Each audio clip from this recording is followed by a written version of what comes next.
My name is Erica Madden. I'm the executive director of Launch LKN, and we're thrilled to have such a big crowd tonight. There's plenty of space down here, closer to our presenters, so please come on down, take some seats, fill in. We are really grateful to be in this space. Thank you to Davidson College for making that possible. Great venue, more space than we've had at either of our other events, so thank you very much. I want to give some big thank yous to our sponsors who make it possible for these events to be free for everybody. The Town of Davidson, Aquesta Bank, Forest Firm, and NCI Ideal Foundation. We're really grateful for their generosity that make these possible. As many of you might know, this is the third event in our 6-part Infinite Possibilities series, and we really have been thrilled with the response that we've received from these, especially this one. We are glad we had a bigger space because we oversold the last event by about 50 or 60 people. So this is great to see the response. We're really proud of the panel that we have put together tonight. We think we have some great experts, and they're all local to our area. So we hope you'll come away with some new knowledge and get some questions answered as well. One of the things I do want to say is we are going to hold all of your questions until the end. We will have a panel, and we're going to take all questions at that point so the presenters can get through their presentations individually first. So if you can just write those questions down, we'll make sure we make time for them.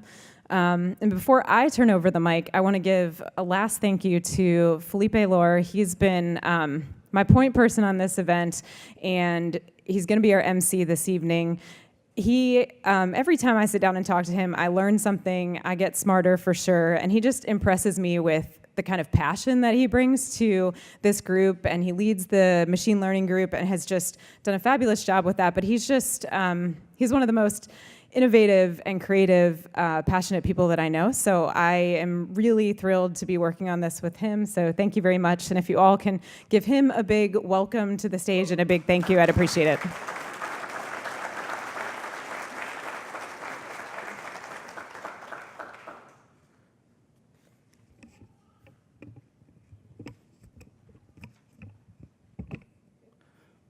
Okay, hello, thank you everybody. That was very nice. Erica's done a tremendous amount of work getting the logistics together for this. This is a fantastic venue, looks wonderful. And most importantly, I'm glad that you guys made it out here today, because this community is really what Launch LKN is about. Can everyone hear me back there? Okay, all right, perfect. So what I'm really, really excited about today is our wonderful speakers. Part of the Infinite Possibilities series events, many of you were at some of the earlier events around lithium battery technology that kicked off in January. In February, blockchain event was there. But there's a general theme behind these different Infinite Possibility events. And that's, we have a component that's an entrepreneurship track. And we're going to start there with Aru. She has a really great startup here in the area. Then we also have an industry track where we have the Atrium folks. I'll give introductions right before everyone kind of talks. And then lastly, we also have an academic track. Today we have a really great professor from UNC Charlotte coming to present for us. So really, really, really excited about what they have to share with you all. Lastly, as Erica had mentioned, we are an interest group. Our machine learning interest group joined Launch LKN in December of 2017. And we're very excited about the synergies there around entrepreneurship and mentorship and the many different things Launch LKN does. If you want to join our interest group, we have a really good group member, Caroline Moniz, who's going to tell you a little bit more about the group and how you can join. All it takes is a curious mind. We're open to everybody. It's a free group. A little bit about myself. This community-based group was formed 3 years ago, just right down the street, a 5-minute walk at the local coffee shop. It grew. We did most of our presentations at the Davidson Charlotte Mecklenburg Library, right across the street. And we're very excited to be able to be part of Davidson College's The Hub, once the Hub campus opens up in July. So this is just it's a free group, so it's not my day job. My day job, I do cancer research for the Computational Medicine Center at Thomas Jefferson University in Philadelphia. I'm a remote employee, but we use a lot of these techniques, these machine learning techniques in our jobs to help us better understand the cancer. So having a group like this helps me personally very much, and having a community around this type of technology. So you might hear a lot of scary things today, but just remember, if robots ever become too powerful, this is Boston Dynamics robot, bananas will indeed save us, potentially. So my talk is actually pretty short. Like I said, the presenters are the ones with the core messages here. I'm going to spend just very briefly show a few examples of machine learning and talk a little bit about what machine learning is for those of you that potentially was the first time that you've heard of it. So let's see. Before I show this video here, many of you have saw that one of the IBM systems called Deep Blue won at chess, maybe around 10 years ago. Since then, things have accelerated, greatly. Where IBM was able to have a system that won at Jeopardy. You'll hear a lot more about that later on. Then about 2,500 years ago, there was a Chinese game, probably I think the oldest board game that's still going on, called Go, and a team from Google called DeepMind won at Go and beat Go, and Go was something that people thought a computer would never ever be able to win in. So it just seems like to me that the stakes just keep going up. So of course Elon Musk, who literally is revolutionizing the car industry with machine learning technology, stepped up to the plate and say, how can we do something that's even more significant when Google at DeepMind did? So he founded a group called OpenAI, co-founded it with the likes of, I think, the president of Y Combinator, also started OpenAI, developed technology where the computers basically learn on their own, learn via experiences.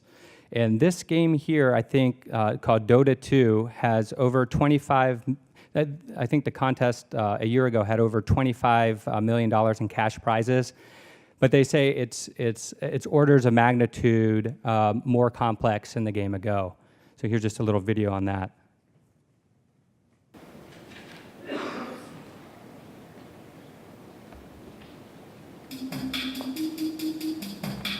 Okay, so ignoring the fairy fires, the bot is good. The bot is better than I could have ever imagined.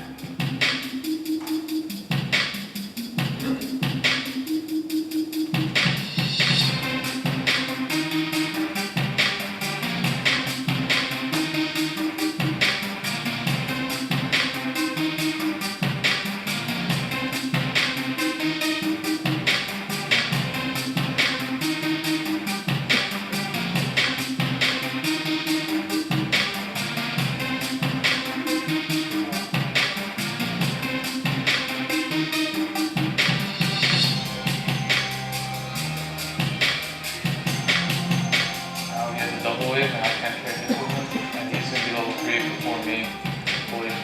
When I watched the replay, honestly, I just learned something, so it's pretty helpful. Like, I felt like I'm one of the strongest SFs, and someone could tell me this could happen, but I think experiencing it is just another level of knowledge.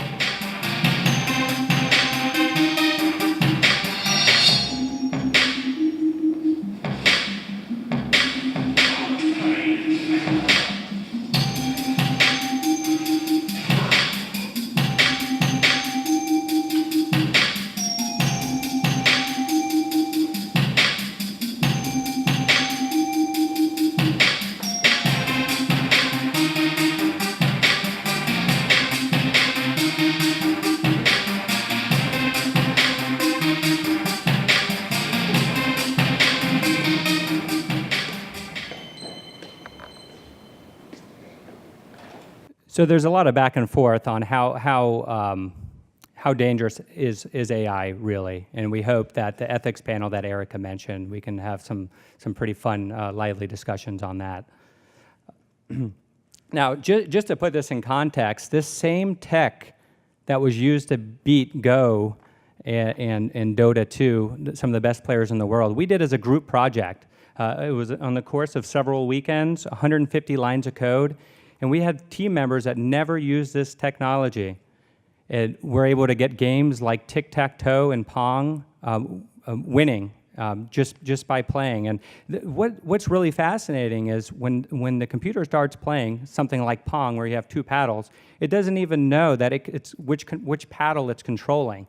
It doesn't even know what the ball is and what the paddle is. And where in the case of tic-tac-toe, plays tic-tac-toe, it doesn't even understand the concept of its turn. Hey, I have to wait my turn.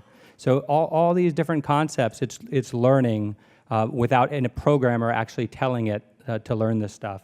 But my point there is, if we can do it in a few weekends, and this tech is there, it's you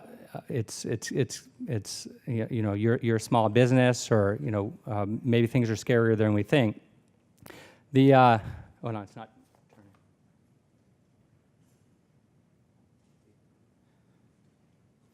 So AI's been in the world stage. It's kind of pretty much all presidents are focused on it. Vladimir Putin, Russian president, basically says something pretty scary, but basically he says whoever becomes the leader in this field will become the ruler of the world. Maybe, and you know, maybe not, but maybe he wants to be. I don't know, but. The White House has taken notice. So the French president, he talks about it all the time.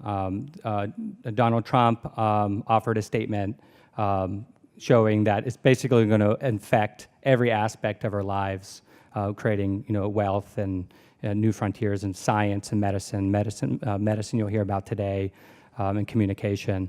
And I think earlier this month, the White House held a summit just on AI, about the American industry and how AI is going to affect it.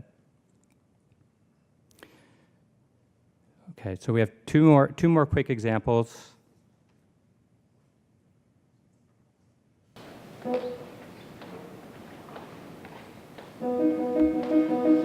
There's no cancer treated without understanding what the pathology is.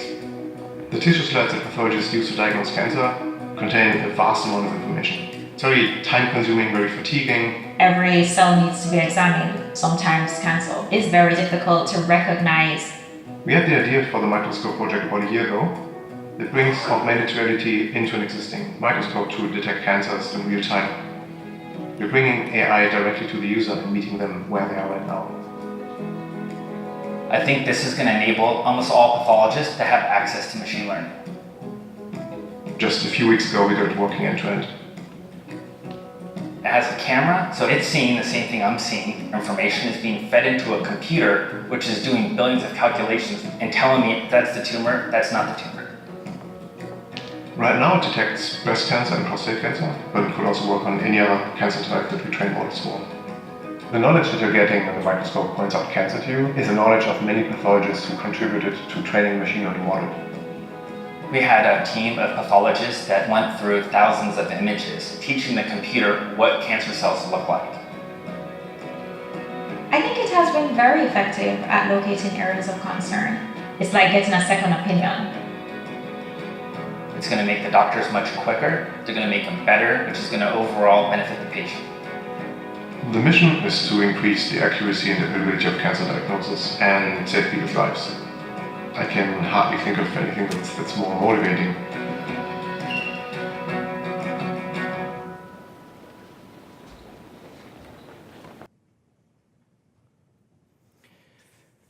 So what I think is really cool about this is 30 minutes from us in Uptown, out of Atrium Health, we have a really bright team working on exactly what we just watched, using machine learning to improve healthcare. So I'm very excited to hear more about their technology.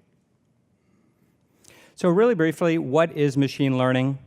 So machine learning I'll give an example using a classification problem. Classification means you give the computer a picture of a dog, and you want it to correctly tell you whether or not that picture is a dog or not.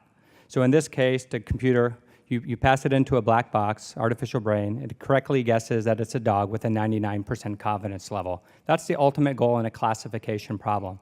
Why is this so unique, and why is this so different? So if I look at how my 2-year-old learns what the difference of a male and a female is, we're not describing to her all the different things that could make somebody different.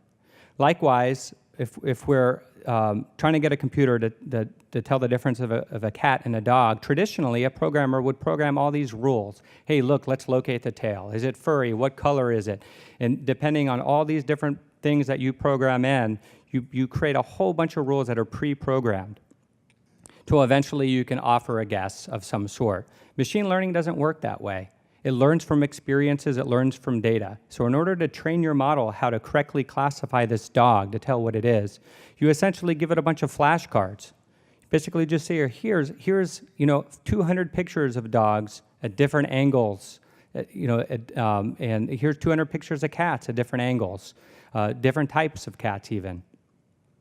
That is essentially what you're feeding it. So no one's programming in the rules. That's learning by experiences in the vision context. So that's really what makes machine learning unique. Formally, machine learning is a branch of artificial intelligence where essentially you're using data science and computer algorithms to allow a computer to learn from data and experiences. To me personally, it's just a natural way of learning. It's the way you and I learn on pretty much everything that we do. How it works, technically, just to piggyback off the blockchain event where we talked a little bit about the algorithms that were used. Here's one machine learning model called a neural network, where each one of the neurons, you'll see 4 of them in the middle, it's a very simple math operation. You'll see the little dials, the little round things are dials. Those are little knobs that you're able to turn on the neural network. When you first create this neural network with very simple math on these neurons, it does a really bad job. It probably will guess that it's the wrong thing, and it'll also have a low confidence rate. That's because the dials are just completely random. They're just randomly set.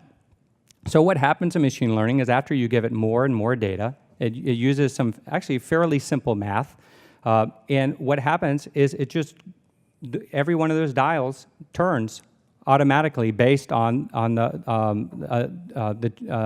using a derivative. And if you give it enough data, the dials eventually turn exactly where they need to be able to classify things correctly. So there's some important features here, is machine learning generalizes well. After you do this, you can take a picture of a dog or a cat or any image that is never seen before, and it should be able to classify it correctly. Feature detection is emergent. Some of these neurons, for example, might spark up, might turn on, for example. They call them activations if they see pointy ears. Another neuron might turn on if they see a tail. Another neuron might turn on, if they see hind legs. But the important thing is no one is programming the neuron to turn on. It's an emergent property based on the algorithm. It just happens based on the procedure we gave. Also, it's mainly data agnostic. The same example I gave with a cat and dog can be used to tell one malignancy apart from something that's not. In the model is exactly the same, just the data is different. Lastly, it's easily transferable. So that model, once it's trained, in about 3 minutes, I don't know if you can see it, but we have a little machine learning car we did as a group project. In about 3 minutes, we downloaded that brain onto a $35 computer on this machine learning car, and this machine learning car can rival the vision performance of humans. So just think if you create a model that quickly and you can transfer it, it could be a little bit scary. And finally, as an intro to our first speaker, I have one more video.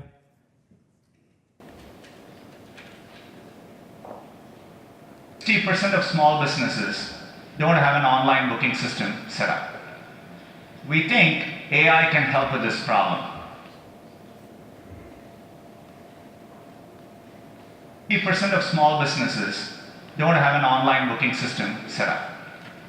We think AI can help with this problem. So let's go back to this example. Let's say you want to ask Google to make you a haircut appointment on Tuesday between 10 and noon. So what you're going to hear is the Google Assistant actually calling a real salon to schedule the appointment for you. Let's listen.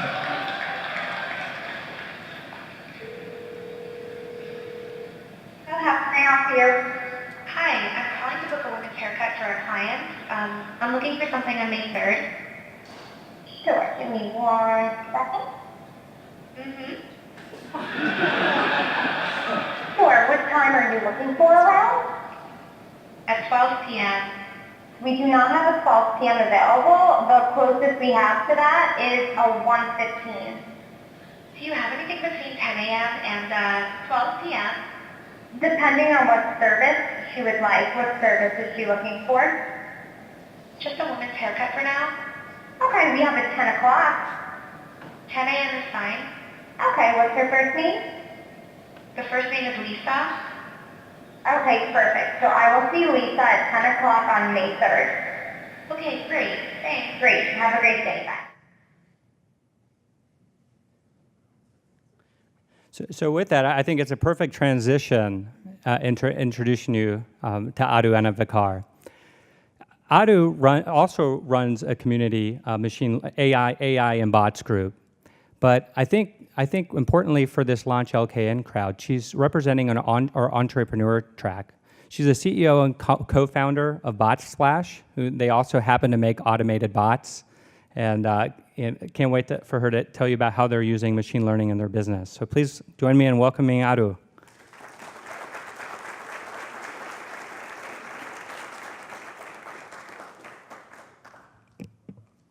Hello, everyone. I hope everyone can hear me for my height and see me. Thank you. Thanks, Felipe. You couldn't have introduced BotSplash much better than the talk from Google. Do you have the clicker? Thanks, Launch LKN. Thank you, Machine Learning Group, for having us here today. Quick information about BotSplash. Yes, we do bots, but our main interest is to understand more about businesses and how we can improve business efficiency and optimization to the people that execute these businesses. Essentially, they are business agents, as we call it in our company. So getting started with that, my topic for today is AI for business. The myth, the hype, what's real out there, what can change, and what the future lies like. Quick introduction, a little bit more about BotSplash, because I have the stage and I'm privileged to talk enough about my company. So we started BotSplash about 18 months ago, and our whole goal as a team was everything is getting automated, it's bots everywhere. Let's jump on, let's quit our jobs, let's do bots, because that's the future. Everybody's going to lose jobs, so let's find something that will keep us employed. So we started with BotSplash with the main goal of how do we automate things? How do we take away people's job and be the leaders at it? Eventually, down the lane, we realized the intelligence lies with human workforce. Humans are the ones that are making decisions. Experienced people in your business, experienced people in the call centers are the ones running business. So we pivoted and said, how do we make it more efficient for them so that the percentage of workforce that is doing repeated tasks can be done by a machine? How do we teach a machine to do things that humans probably are doing good and better, best, no replacement, but probably are not interested doing the same repeated tasks time and time again? So that's where BotSplash came in and said, we are going to be one platform where we are going to connect all the digital channels. By that, I mean Facebook, SMS, and other digital channels that are exploding out there, and make it better for businesses to connect and talk real time with their consumers so that they're addressing and taking the sales process or the transaction process or any business that you're running, be it buying a home, selling a loan, selling insurance policies. All of these communications need real-time agent attention and help. You have different consumers coming to your website with different intents. Some very knowledgeable, they know exactly what they want, others need help. So our whole goal with BotSplash was to be that one platform to help you as a business owner, as well as business agents that help you to be more successful in the business. Here's a quick look of our team. We do have our CTO and co-founder up there so that everybody can look at him. We are displaying our shirts. Moving on to the topic of today, artificial intelligence. As I mentioned, most of our goal for the first year with BotSplash was a lot with artificial intelligence, machine learning, all the background that we needed to automate things. So I'll give a quick introduction of how these components are being used in the BotSplash platform and what we've learned over time. First off, machine learning, a pretty important component of artificial intelligence. Our platform helps bring all conversations together. So it's pretty important when we say we want to optimize the agent's efficiency, we want to understand intent. We want to understand the topic. We want to understand things like affordability of a consumer, or based on the time or state that they are coming from for a conversation, what predictions we can make. So in that case, we are using machine learning models to help and understand how consumers and agents could be connected better, or based on certain topics, if we have to provide hints or suggestions to an agent so that they can serve them better. Also, matters like age-based trend detection, like are certain group of consumers better served on a mobile device via SMS, or are they more approachable via old methodologies like a phone call or an email? So those are the things that we try and train our platform. Make note, we don't suggest nor attribute that the platforms come built. Our suggestion to our clients is, you have a business and you're running the business for all these years. The intelligence lies in your business, and we help train the machines or algorithms to adopt to your business and make it better for your agents as well as consumers. With natural language processing, we build models to understand spam detection, like based on the conversations, is this a high-intent consumer, or is this suitable enough to end a chat? Also things like content and sentiments. Is the consumer in the right mind frame to go to the next level or milestone in whatever business transactions they are doing? Or should the agent be informed to step back a little, give consumers the room so that they can reevaluate the process? Lastly, predictive analysis.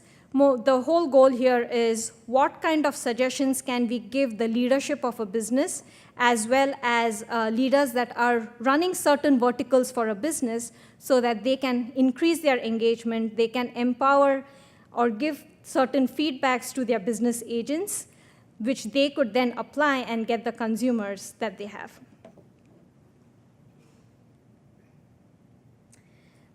Apart from the three main sections discussed, there is a lot more happening in the AI world. There's virtual reality, things that are being trained. Robotics is a major. There are quite a few businesses like food industries out there that have been trying out robotic cooking. Internet of Things is another great thing which Felipe and his group done. So here are just a few ones that I wanted to put out. To the question of should businesses transform, I think this is very well, if you take an example of how businesses are up to today, taking about 2-3 decades ago, many businesses did not have a website. It was all mail related or paper ad related. Over the time, businesses adopted to website. Today, every business at a minimum has a website. Same thing with social media. As social media came in, every business needed to have social media presence. Every business is putting aside budgets to advertise on these social media and show the presence. The next transformation for businesses that lies is to enable these social media presence to be more interactive, so that when a consumer comes to your Facebook page, they are not just clicking, going to your website, and sort of losing the train of thought, what ad they had seen and what it is that they are in there for. So yes, businesses definitely have to transform, and these are some of the reasons why you want to consider to transform.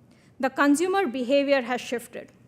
Many times people ask me, are the older generations or people who are not much comfortable with phones or SMS going to adopt to the changing technology that we send? I have a quick question here. Since the time we started the presentation, how many people have checked the phone? So you have important things to do on the phone all the time. It doesn't matter which age group you belong to, you adopt. There are tons of people from 26-year-old or even 19, 21 years old to 63-year-old that are Uber drivers. People adopt to technology. It is not you have to run a survey and understand if making an investment in technological transformation is a wise business decision. Another quick example would be games like Pokemon and Angry Birds. Everybody plays them. People who invented games did not do survey to understand will consumers adopt to it. So with that, I would say consumers out there, all they care is how much of their time is saved using your technology, how intuitive it is, easy to use, and are they driving value from using a technology. So as long as businesses are focusing on giving the best, the consumer trends definitely will change. The new and young workforce. What I want to talk about there is not only are your consumers shifting, but your workforce that comes to help you with your business is also shifting. Just as your consumers are flexible with using multiple digital technologies, your workforce that is coming has a different trend of using. They are extremely comfortable with multitasking. They can chat with 5 people and still keep the context separated. So you want to have better technology and transformation of your business so that you're helping your workforce do better at what they come to do. Finally, historical data. As a business owner, you have tons of information on best practices for your business. The best way you can sit together and understand this is isolate what can be automated, what hasn't changed for years, what cycles have not disrupted the historical improvements, and apply those using machine learning or any kind of other automation. So how can you go about including AI, machine learning, or automation in your business? Quick pointers. Bring the leadership team, your business processing team, your data and training people in one room and talk about it. What are the things that you can isolate? What trends are you seeing? Get feedback from your customers as well so that you are making the right decisions. As Felipe mentioned, and I'm pretty sure medical industry would say to this, artificial intelligence is not a plug and play. No matter how much you spend, I hope I'm wrong, but still, no matter how much you spend, you don't get a product and the next day say, you know what, I'm AI enabled, my business is going to see X number of growth. You have a business which you have started, and it's going to need the data from your business to give you the best suggestions. So start early, look back into your data, and see how you want to use that. Automate things that you need automated. As I mentioned, things that have not changed, things that don't show any changes, try and automate them so that your human workforce is not tied up in helping with those same scenarios. Recommendation engines would be another thing that you can use, or cross-sell or upsell, as you call it in business. Based on automation, you can bring up these concepts in your business. Augment human intelligence, repeated tasks. Especially for me, the rule was, if I have to do anything 3 times, it either has to be automated or I have to find someone to automate it. Like the 4th time is just too tedious. So same thing, try and identify what your thresholds are for a business and see where you need to automate things. that will not only help you make your business process efficient and faster, but also help you to understand the changing trends. For tomorrow, if they say, you know what, Facebook is stopped, banned in entire world, you don't have to worry about the budget that you've set aside in promoting in Facebook. Similarly, you can adapt faster once you learn to automate more things. Keep the brand promise of your business and commitment. In the end, it is your business. You know it best. You be the driving factor for it. And yeah, reduce the cost, efficiency, and inconsistency in the business. Now to the hype. How many years have we had a television? We still have a television. We use a television. It has changed over years. We no longer have to leave our seat, turn the knobs to watch something else. We can have multiple TVs synced all together. Things have changed. I'm terming these as hype because every time there's a hype, you hit a point where it becomes a reality. So for today, I'll look at a few things which seem like a hype when they say machines are going to do all the work, but there are people who are building these machines. So it's not so much machines are going to replace everything, but you always need people to build those machines. So the reason I term this as hype is a car cannot replace a driver. A car can replace a driver. But as a driver, if I invest in learning how to build a car or how to automate a car, I've just shifted my job to being a builder of a car and not so much the driver of the car. So yes, machines may replace some jobs, but it's up to us how we transition into something else. Myths of AI. Human or machine? I think that's a very common question we get asked. Do people recognize when a human is interacting versus when a machine is interacting? At today's time, yes. I have not successfully interacted with any system that has had a smooth transition. One of our goal at BotSplash is to make the transition smoother. But at today's time, yes, we still recognize the differences. Will it ever be replaced?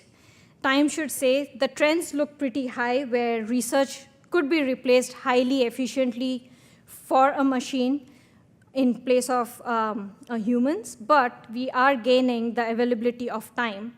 We could save more lives, we could predict things better, and be more accurate about it. Automation, again, there will be a limit at all times on how much you can automate and how much can be served by human involvement. Unbiased decision-making is something that we all should be extremely concerned about, because when you program a machine or when you allow a machine to learn by itself, you are leaving loopholes for it either overlearning or learning the wrong thing. So will a machine give unbiased information?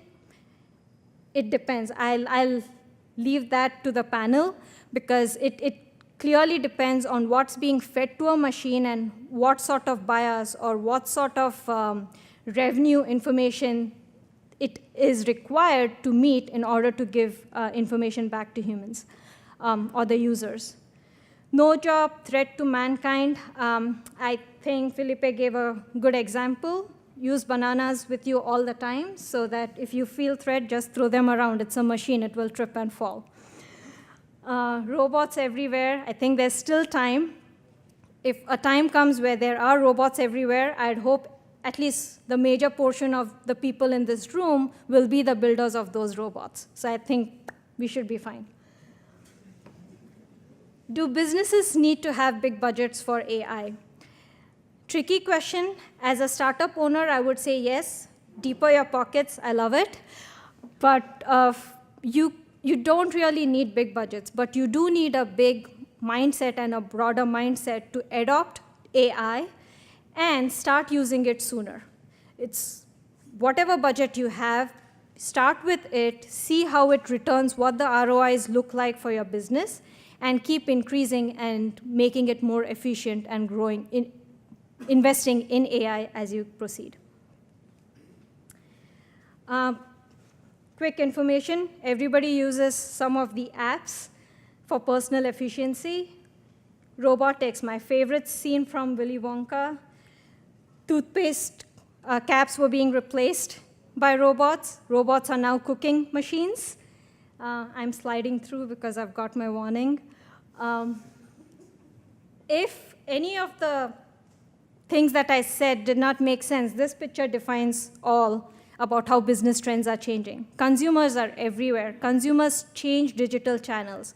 One day they are on the phone, the next day they want to connect with you on Alexa.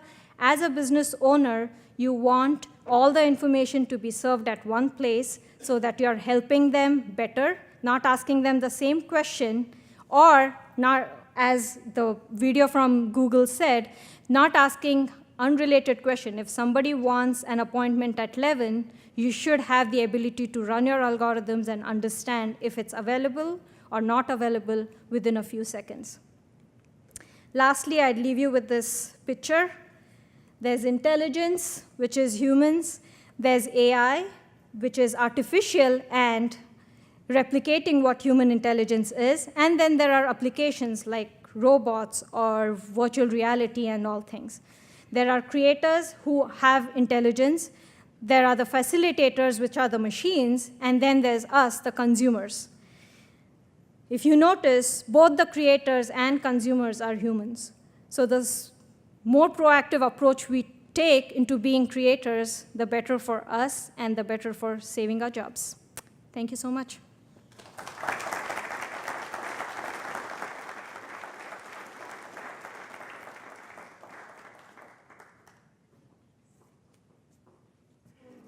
Thank you so much, Adu. It's great to get a perspective of a local entrepreneur. Our next speakers, I'm not sure if it's up there.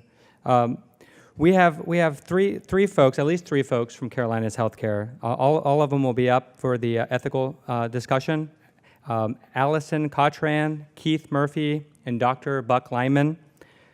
They're from a new division, a new group that just started called the Carolinas Center of Surgical Outcomes Sciences at Atrium Health. And what's so exciting to me is how closely they have doctors on their team, as you'll see, and they also work very closely with other surgeons in their organizations, and they're using machine learning to solve some really, really powerful problems. And a cancer and that you'll learn a little bit about is one of the most for cancers is one of the most fatal of them. So please join me in welcoming Atrium Health, and we're very glad to have them here.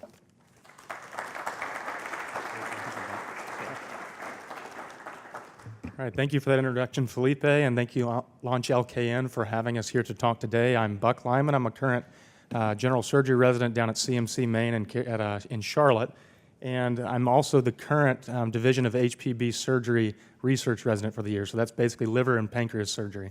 I'm joined here today by a couple of my colleagues, Allison Cochran and Keith Murphy, who are both senior clinical data analysts, and Keith will be talking a little bit about the nuts and bolts of machine learning for those of you who would like to get a little bit more technical. To begin, I have no relevant financial disclosures. All ongoing research is funded by research grants within the Department of Surgery. All software we have used is open source and free of charge. And then one more disclosure is that all opinions that we express are our own and don't necessarily reflect the opinions of the hospital or the healthcare system. All right, so to begin, we'll talk about what exactly is deep learning. Felipe already eloquently went through deep learning, so we're not going to spend too much time on that. We'll talk about how deep learning has been used to date in medicine, where we need help, which is something called a pancreatic cystic neoplasm, and I'll give you a brief overview of what those are, how we're currently using those to help us diagnose and guide our clinical management of pancreatic issues, and then what we've done to date and future plans and things that we're excited about in the future. So first, again, we'll go through this fairly quickly. What exactly is deep learning? Advanced form of machine learning, a self-correcting and autoregressive predictive technology. And then the couple of definitions that I really like that make more sense to me as a clinician is it's a method to break down vast amounts of information, and I like to think of it as a very highly advanced form of pattern recognition. So everything kind of migrates fairly slowly over to the healthcare industry. It's definitely slower to take on some of the newer technologies, but over the last couple of years, we as physicians have become a little bit more familiar with deep learning. First, with our dictation for operative reports or different things within the hospital, deep learning has really advanced some of the accuracy and efficiency that we have with documentation. We'll talk a little bit about our image recognition applications, and then a lot of the advancements in human genome sequencing and looking at error mismatches have been attributed to deep learning and its ability to take that vast amount of information and look for the patterns that don't exactly fit. So in medicine, a couple of years ago, some of the first studies started coming out in medical journals, and this was one out of Nature Scientific Reports, and it was looking at breast cancer diagnosis based on mammograms. So this is your typical screening mammogram that looks at that a woman would yearly get to look to monitor their risk for breast cancer. And these small dots that are kind of outlined over on the right side, and I apologize, the screen is too high tech. It doesn't even let you put a laser pointer on it. It basically breaks down this image and looks at those microcalcifications, which don't necessarily indicate cancer. However, every little dot and its relationship to all of the different calcifications around itself can show you that there's a possibility for a malignancy there if it's the right pattern. And this model itself was a group of radiologists out of China, and at the time it was found to be the most accurate model for diagnosing breast cancer at the time. Now, a study that I liked even a little bit more was around the same time a Dutch pathologist group that looked at deep learning to help with some of the stuff that Felipe was alluding to earlier, looking at prostate cancer and breast cancer again. Now, first it was looking at prostate cancer biopsies and trying to determine whether they were malignant or not. And what's very important about this study is that it had a sensitivity of 99.9%. Now, specificity, we obviously would like something to tell us this is what it is, this is exactly this is cancer, but what we don't want to miss is cancer if it is on the slide. So the fact that this program was able to go through vast amounts of slides and take out all of those that were important for a pathologist to manually go through really cut down on work time and created a much more efficient workflow. You can see on the left is a normal H&E stain. It's what a pathologist would typically be seeing under the microscope. And on the right is an overlaid deep learning program where the red indicates abnormal cells with a high chance for malignancy, and the green would be the more normal breast tissue. So since this time, we have seen an absolute explosion in medicine of deep learning. And this is a Google Scholar search that I performed just a couple of weeks ago, looking at 2,100 individual articles just since January of this year. So it's everything from looking at DNA sequencing and how medicines interact with that sequencing, looking at pathological slides and image recognition. And then even you see the most recent article at the time when I searched was the electronic medical record, which is full of just unbelievably vast amounts of information that is extremely time-consuming for us as clinicians and researchers to go through, but we're trying to harness the opportunities that machine learning techniques have to help us.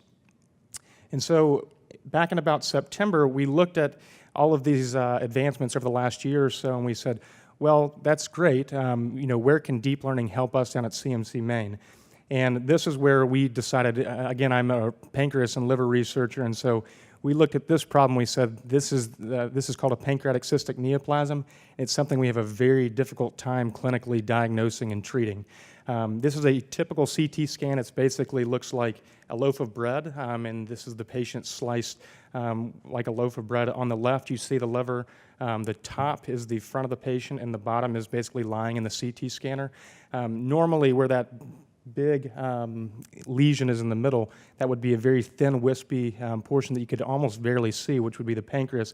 However, this gives a lot of people, even if they didn't come in for a problem with their abdomen in the first place, when you see this on the scan, people get very concerned. One of the problems that we're running into is that with advanced imaging, and as imaging gets much better, everybody with an abdominal pain or complaint gets a CAT scan coming through the emergency department. And on about 2% of scans, everybody will have a pancreatic cyst. And so that's very concerning when people see that they have some sort of a cyst. While not all of them look nearly as bad as this one, they at least require further workup and further issues. And so what are we actually concerned about? Well, we're concerned about a pancreatic cancer. And so while not everyone may know somebody who was affected by pancreatic cancer, it's a generally very poor prognosis. And this is all comers diagnosed with pancreatic cancer in the U.S. over the last 10 years. And you can see that even those who aren't surgical candidates have about an 8.5% chance of survival after 5 years. And comparing this to some of our more common cancers that we see around, you can see breast cancer, colon cancer, prostate cancer, all of those are much higher prevalence. So they're diagnosed anywhere from 250,000 times per year with breast cancer. However, although pancreatic cancer is the 11th highest or most frequently diagnosed cancer, you can see that while only 55,000 are diagnosed per year, 44,000 patients die from pancreatic cancer every year. In comparison, only 40,000 patients die from breast cancer every year. So this is an issue that we like to catch on the front end and intervene with as early as possible. And so this is very briefly, we'll talk about what exactly is a pancreatic cystic neoplasm. General overview is it has a potential for malignancy. So it's anywhere from 4% on the low end of the spectrum up to 60%, and that's all based on our clinical suspicion, what exactly that CAT scan looks like, what exactly other imaging modalities have showed us, and what kind of symptoms the patient is having in general. A couple of these, we kind of know they're either almost always benign, so they don't get surgery. Some of them are almost always malignant, so they get surgery. However, the ones I've highlighted on top are those that give us that clinical issue. And so this is a picture of the pancreas, and these lesions look almost as similar as they do on this depiction as on the CT scan. And they can carry anywhere from, like I said, about 4% chance for malignancy all the way up to 60% chance. So you say, well, if they have any chance for malignancy, why don't we just take them all out and take that risk away from people? Well, unfortunately, pancreatic cancer and pancreatic surgery is a fairly high-risk surgery. A generalized benchmark of complications is upwards of 50 to 60%, while not all of those are serious complications. And then there's also a very real 1 to 2% chance of mortality just on the operating table for these kind of cancers. So we don't like to take people back unnecessarily, but at the same time, we don't want to miss cancers on the front end when we could possibly intervene. And so how we currently diagnose these are with a couple of different clinical guidelines. And again, I won't go completely all the way into these guidelines, but we'll talk about the AGA, which is the Gastroenterological Society, which is more medicine-based, and the Fukuoka guidelines, which is a consensus out of Japan, which is more surgically based guidelines. And they have these high-risk criteria where they say these patients with high-risk criteria need to go to the operating room. However, all the patients that don't necessarily meet these high-risk criteria have some sort of follow-up, which can vary from surgeon to surgeon. And so we look and see, there we go, see how these current classification systems work actually on patients. So these are very large studies out of Philadelphia in the American College of Surgeons a couple of years ago that looked to see how exactly these two different guidelines were performing, and I can say they were performing abysmally. So each of them had a fairly high specificity, so about 94 to 95%. So if they met those high-risk criteria, there was a pretty good chance that on final pathology, after you operated on the patient was going to have cancer. However, the sensitivity was abysmal, about 35%, 30%. And so this meant that collectively, about 30 out of the 70 patients they looked at in this study would not have been recommended for surgery who ended up having cancer on final pathology. So we said, this is really an area that we need help on clinically, and we think that deep learning can help us bridge this gap of clinical decision making. And so we started off small. We had no experience. We had done some, and Keith will talk about a couple of the different machine learning models that we had previously employed, but we wanted to start off with about a small set of patients. We ended up having about 27 images. These were de-identified, and we had to have a preoperative CT scan that was good quality, and then we had to have post-operative pathology where we could confirm the diagnosis so we could see how well the image recognition program was actually working. About a third of these patients had advanced malignancy, and then about 2/3 were benign. So what we would do is we would take the CAT scan and find a very good representative image and basically outline the lesion in question. And referring back to that Dutch pathology study that we looked at earlier, we would basically mimic that and put it on a 150 by 150 pixel slide, and then give it a binary outcome of either yes or no, whether it was cancer or not. And so we had these 27 images, and we wanted to first train the program, and so we used 2/3 of those images initially to train the program, and then 1/3 is a test group after training the program. So then it comes in Keith Murphy, and he's going to go a little bit more into the nuts and bolts of exactly what we did and how he was able to get the program to start recognizing our images.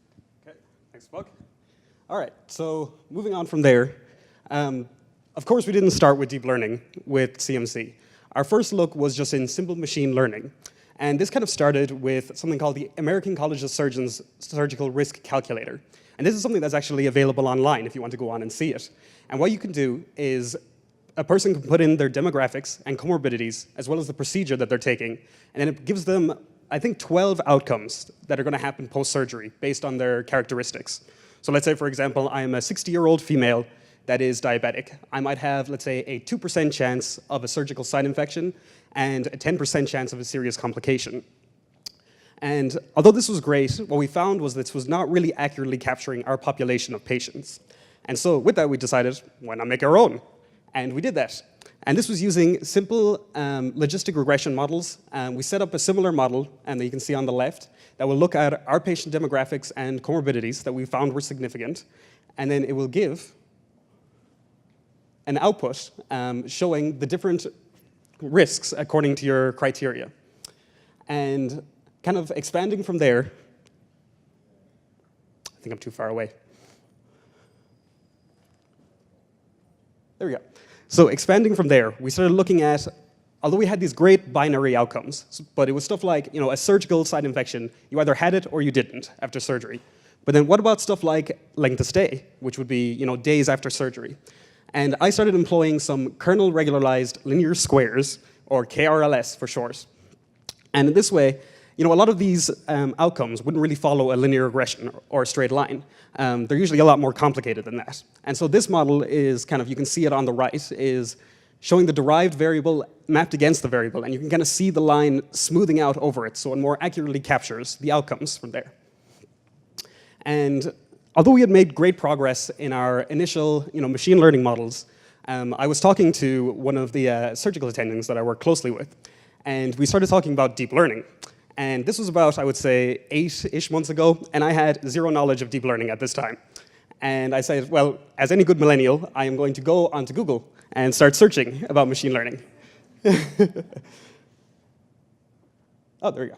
And of course, whoops, too far. Well, there's all these great deep learning toolkits that are available online. Some of them I just put up as some examples. They're the Microsoft Cognitive Toolkit, or the CNTK, Theano, MATLAB for deep learning.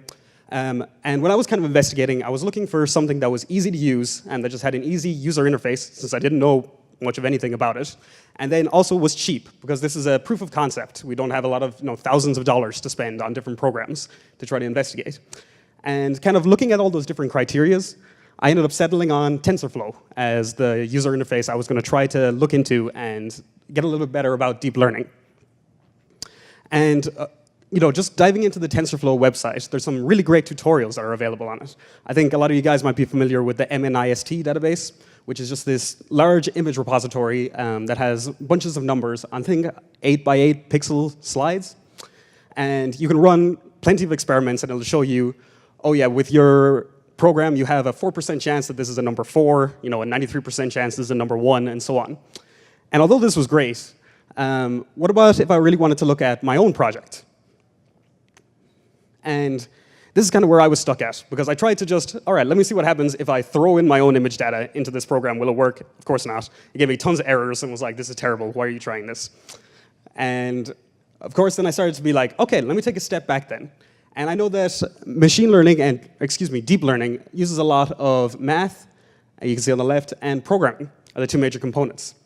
And the math side of things, I started to investigate. The MIT actually has a great online PDF that really goes into the advanced calculus and like all the different formulas that I have up here, and gives you a great kind of like a layman's terms introduction to a lot of this stuff. And it is still available online. I believe it's up for getting published very soon, so I would check it out before that happens. And then, of course, the other side of things is the programming.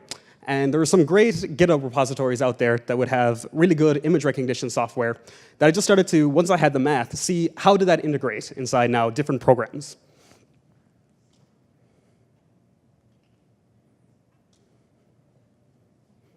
All right. So after what I found really was that with the model inception, there was great knowledge out there for the machine or the deep learning program itself. That was not really the part I struggled with. But when looking at it, the two major ones that I really struggled with are the image formatting part of like getting the images into a readable format for the deep learning model, and then also the outputs. So it was almost like a three-step process. And when we originally set up our initial model with machine learning, there we go. What we had was I was able to kind of get the image recognition part working, so I could put the program or put the images into the program. But what I found was that the model itself, I don't know if you can see it very well here, but like the training accuracy was too high, we were overfitting, and then as well as that, I still didn't have any outputs to look at. So I really had to kind of take a step back and rethink what I was doing with my code. And I guess I kind of had a like Archimedes in the bathtub eureka moment with this, was that I was trying to put everything into one individual model and try to, I guess, have the image recognition, then the deep learning model, and then the validation all in one big file. And that was just not working. And so what I decided instead was to split it up and put it into a training and prediction model. And so this, first of all, would take the program itself and take all the images, make the deep learning model, and then I could query it using different images. And that has kind of led me to my current iteration of the model. So we have our image, as Buck had described, is reformatted into a 150 by 150 slide. We run it through 3 convolutional layers. They're filter size 3 by 3, with the number of filters being 32, to create the multidimensional vector, and then a flattened layer, which takes a multidimensional layer, returns it back to a one-dimensional, and then finally, a fully connected layer, so that in this case, our vector, composed of n classes, which in our case is the benign and malignant. And with that, I'm going to pass things back to Buck to talk a little bit about it.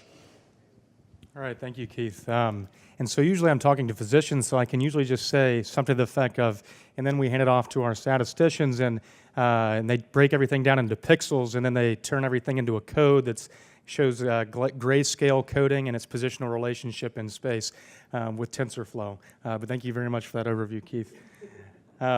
So again, we used 2/3 of our images, so 18 out of the 27 initially to train, and Keith ran the program for 500 distinct training iterations until he got to a point where it was predicting it, or it was giving the same answers every time after the training. And so how did it actually perform? So these are 3 images the program had never seen before. All 3 of these lesions were de-identified and broken down and fed into this program. On the left, you can see a green box looking at the chance for it being a benign lesion. In the right box, you can see the chance for being a malignant lesion. It correctly identified all 3 as having a high likelihood of being malignant.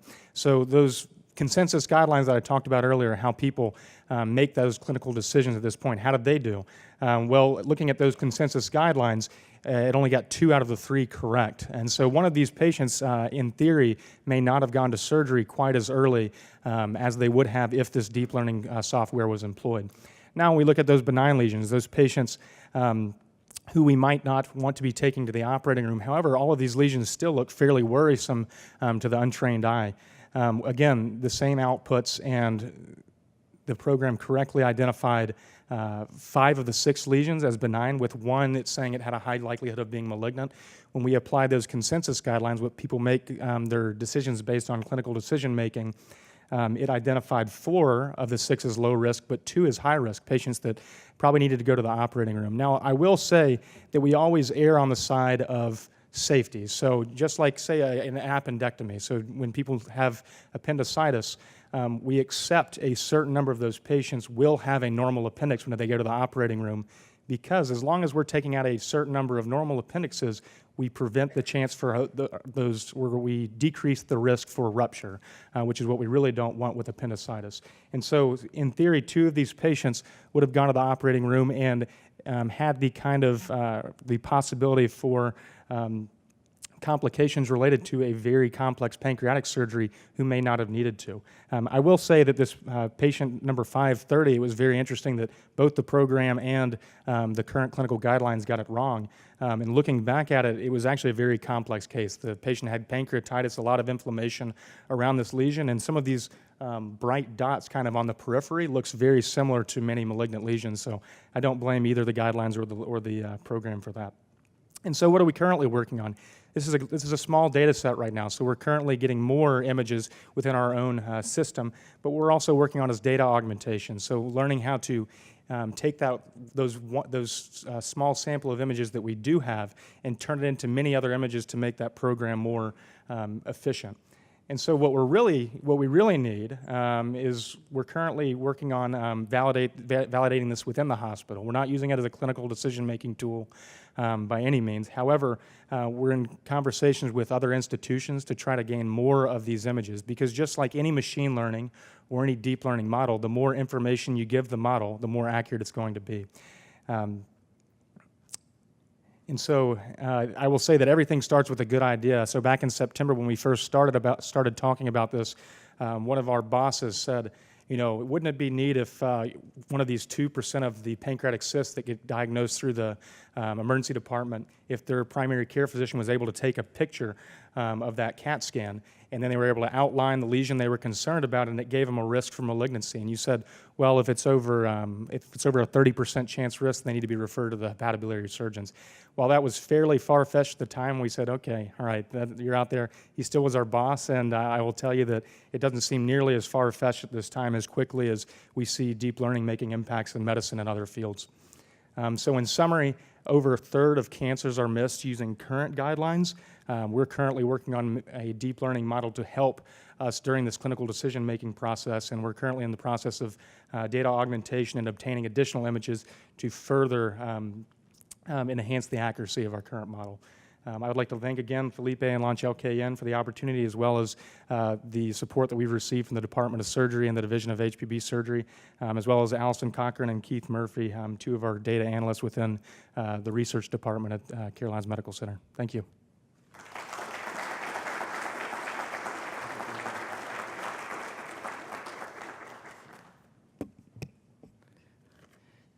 That was really exciting. Thank you so much, Keith and Dr. Buck-Lyman.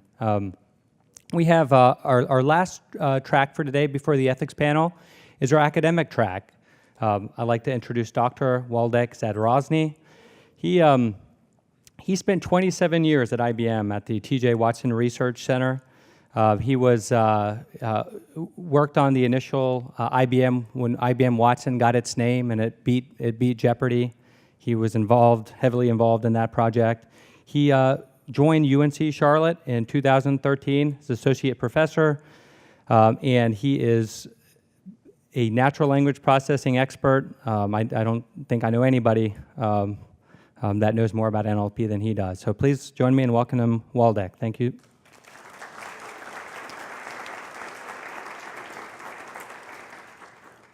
Well, thank you, Felipe. Thank you, the audience, for being here. It's a great pleasure. And so I'm going to talk. Felipe asked me to talk about Watson a little bit, so I'm going to mention a few things about Watson and also indicate what has changed in the last couple of years. So let's see. Okay, so I'm going to speak about a few slides about UNC Charlotte, a little bit about my research, and then about Watson and what AI can and cannot do. Okay, it works. Okay, so yes, so we have a College of Computing and Informatics with 3 departments, including bioinformatics, which I think is relevant in the context of our previous talk. I am in computer science department, and there is a couple of interesting facts about the college. So for example, we are #1 producer of computing degrees in North Carolina. So we have more students than NC State or Chapel Hill. Some numbers, okay, so we have 2,000 undergraduate students. We have about 700 master's students and about 150 PhD students. So this is a big operation with about 100 faculty representing pretty much all areas of computer science. So we have a large contingent of people working in data science and AI. split, maybe AI may be split between more data-oriented and more interactive system-oriented and robotics. Also, we have cybersecurity and, and software engineering and networking. There is a bunch of research centers and institutes, so I'm going to let you read this. But again, I mean, we pretty much cover the whole spectrum of computer science, from bioinformatics through cybersecurity to visualization and data analytics. A few examples from my own research. Just to go back to the previous talk, we are working on text processing of medical guidelines. And for example, we are trying to automatically identify condition action effects to essentially understand medical guidelines automatically. So for example, an example of what we are looking for is timely referral is indicated if chronic or recurrent symptoms severely affect the patient's productivity and quality of life. Okay, so we are looking for this kind of sentences, and we want to understand to what extent medical records would follow these kind of guidelines. So there is a huge potential for data mining of medical records which contain a lot of textual information and comparing it with what's happening in medical, according to medical science, which, by the way, do not always agree, and that's the next slide. So in this case, we used sort of classic machine learning methods because we just didn't have enough data to apply deep learning to text on this data. We actually had to create, we got one data set from a research group in Austria that worked on a similar problem, and we created 2 additional data sets just to see how well our tools perform. So they are, I would say at this point, mediocre, but we are planning to improve it. All right, so here's another topic. So this is a joint work with medical faculty at the University of Central Florida. And the research here has to do with the fact that medical guidelines contain contradictions. So that is, particular guideline may not, but in this example, we have 7 different guidelines about mammography screening for breast cancer, and they contain this kind of a contradiction, for example, about whether the screening should be done annually or biannually, what kind of age groups, and so on and so forth. There are other controversies, for example, about PSA screening, about recent changes in hypertension guidelines. So there is a disagreement which causes confusion among patients and doctors alike. So we are working on automatically analyzing guidelines and comparing guidelines coming from different medical societies. And the process here is the following, that obviously this is text, so we have to do some pre-processing. We do text analysis using a tool called GATE, which has a lot of modules that are conducive to a sort of biomedical type of text processing. We use sentence splitter, that is, we try to find sentences. We do tokenization, part of speech tagging, and we use MetaMap to annotate to find medically relevant concepts. Then we index this data, and we generate candidates for contradictions, like, for example, annually versus biennially.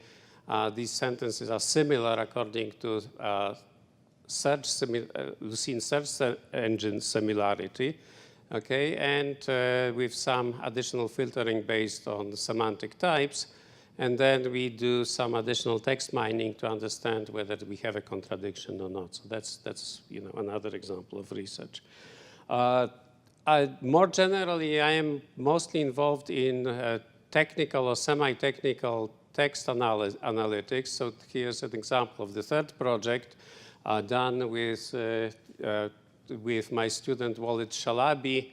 So we wanted to understand, for example, the process of emerging technologies based on what's happening in patent portfolios and in patents. So essentially, we text mine a couple of terabytes of technical text in patents.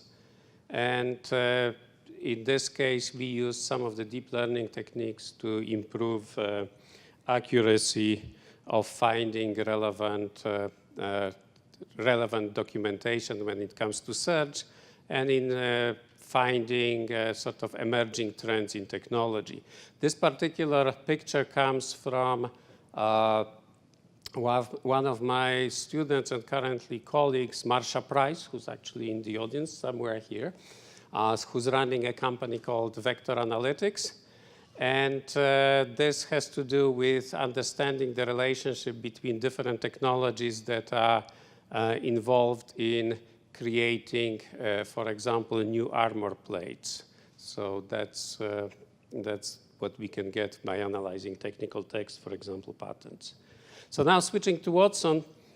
So this is, the official picture from the Jeopardy game at the end, where it was clear how much everybody got.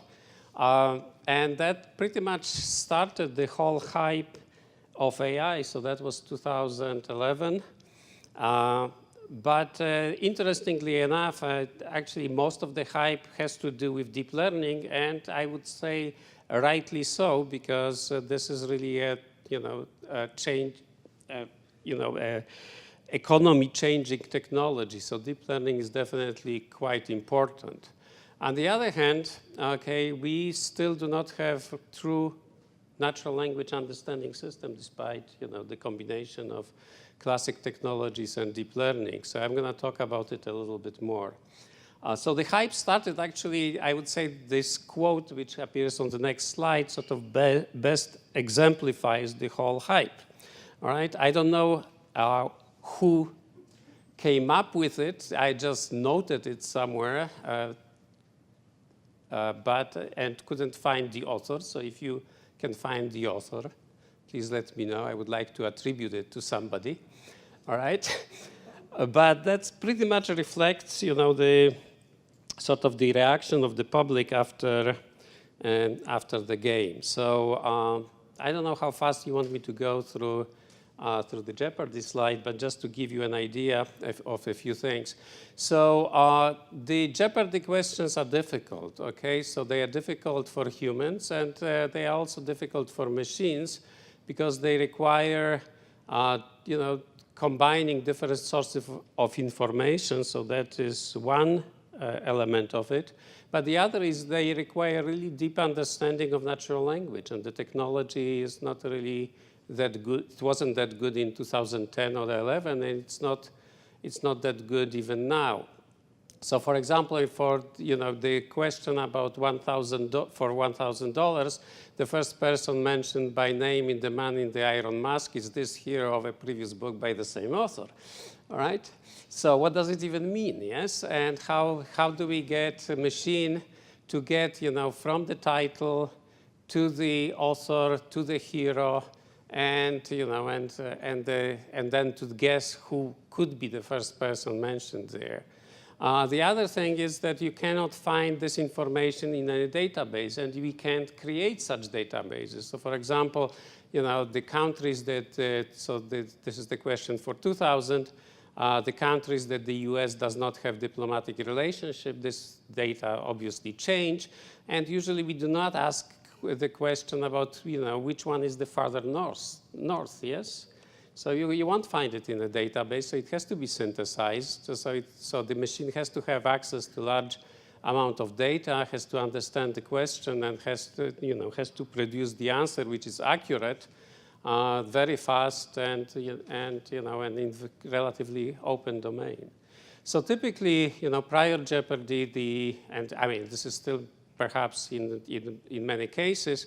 The answers are produced by sort of going through the process of finding documents, finding a segment of the document which is relevant, and then giving it as an answer. So, for example, if the question would be, who was the first president of the United States?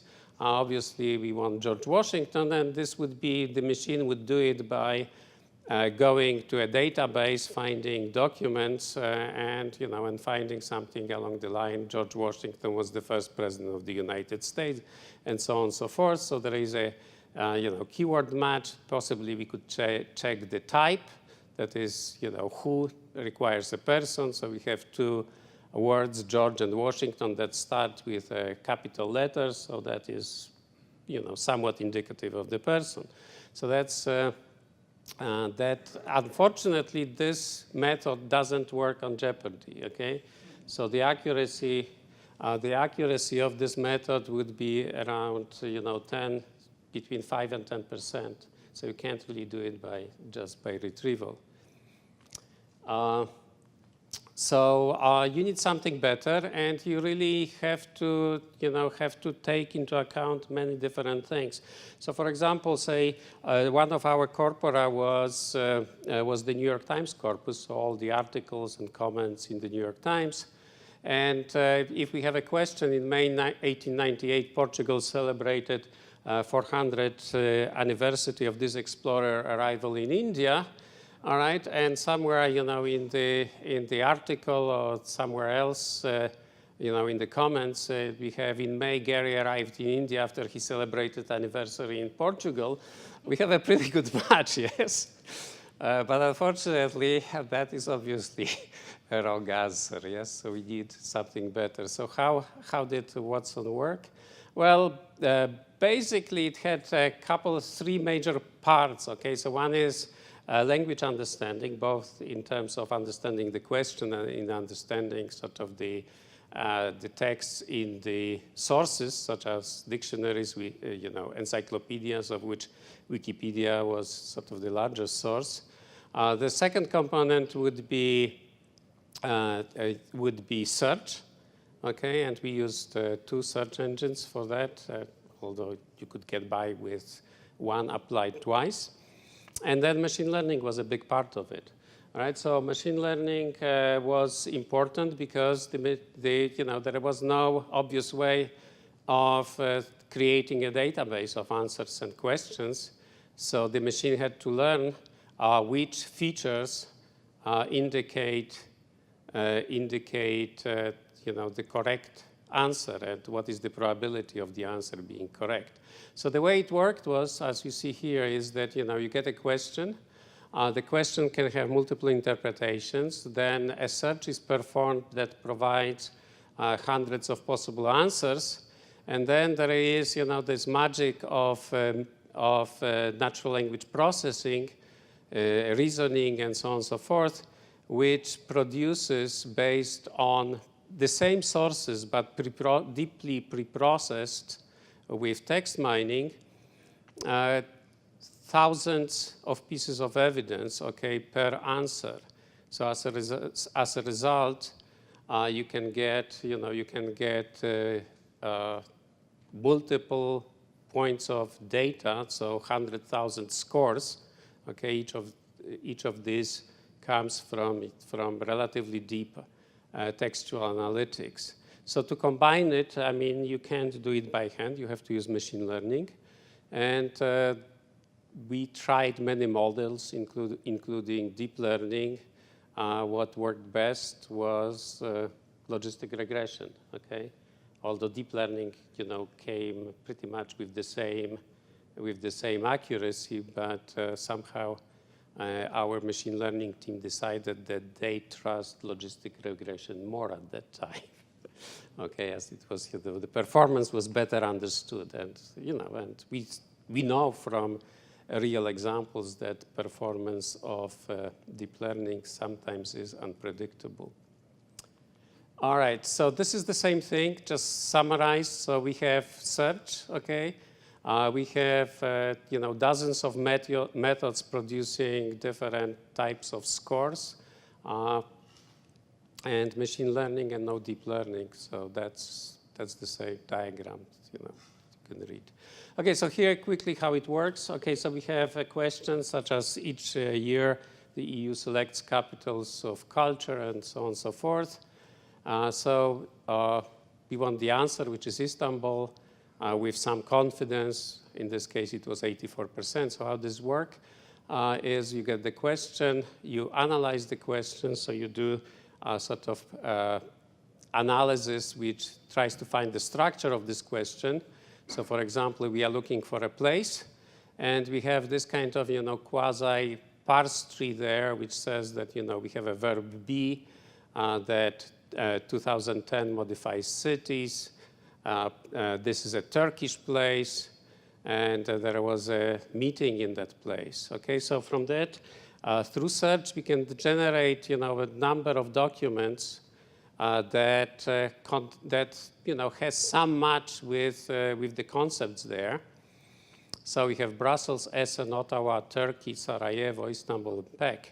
Okay, so what you see here is that the machine takes, document titles as possible candidate answers, and then goes back to the search and finds all the information there is about this particular candidate answers, produces 100,000 of scores, evaluates them. Okay, so the scores are here given like this, and then after evaluation produces the confidence factor, and that's all done in, on average, less than a second. All right, so what were the factors? Okay, so in addition to standard, linguistic factors like, part of speech and semantic types, we looked at stuff like, how many documents support the answer? Can we derive it through some kind of logical reasoning? Popularity, which means how often people refer to this particular article in Wikipedia. We had this kind of statistics. The reliability of the source, so say Wikipedia would be more reliable than something that we crawled before the game from the internet, and so on and so forth. So Watson showed that, that we can do open domain language understanding, and as I said, generated quite a bit of hype. So, but it did not solve the problem of natural language understanding, obviously, because we still don't have the machines that do it. So just for the fun of it, here are two slides that I created in 2011 after the game, just to sort of set the expectations right when I was giving talks about Watson to various audiences, both in academia and outside academia. All right? So the slides are from 2011, and well, I tried to update them, and you're going to see the results. All right, so we can do factoid question answering, so that's Jeopardy and the like, but we cannot do, automated tutoring, so answer questions, how, why, and why not in sort of one-on-one settings, although there is obviously active research done there. We can do ad placement, but we cannot automate at this point job application process. So there is no machine that, say, would take my resume and find the best, take my resume, look for the job ads, and create a personal, or job appropriate version of my application resume and some statements about what I want to do at that company, all right?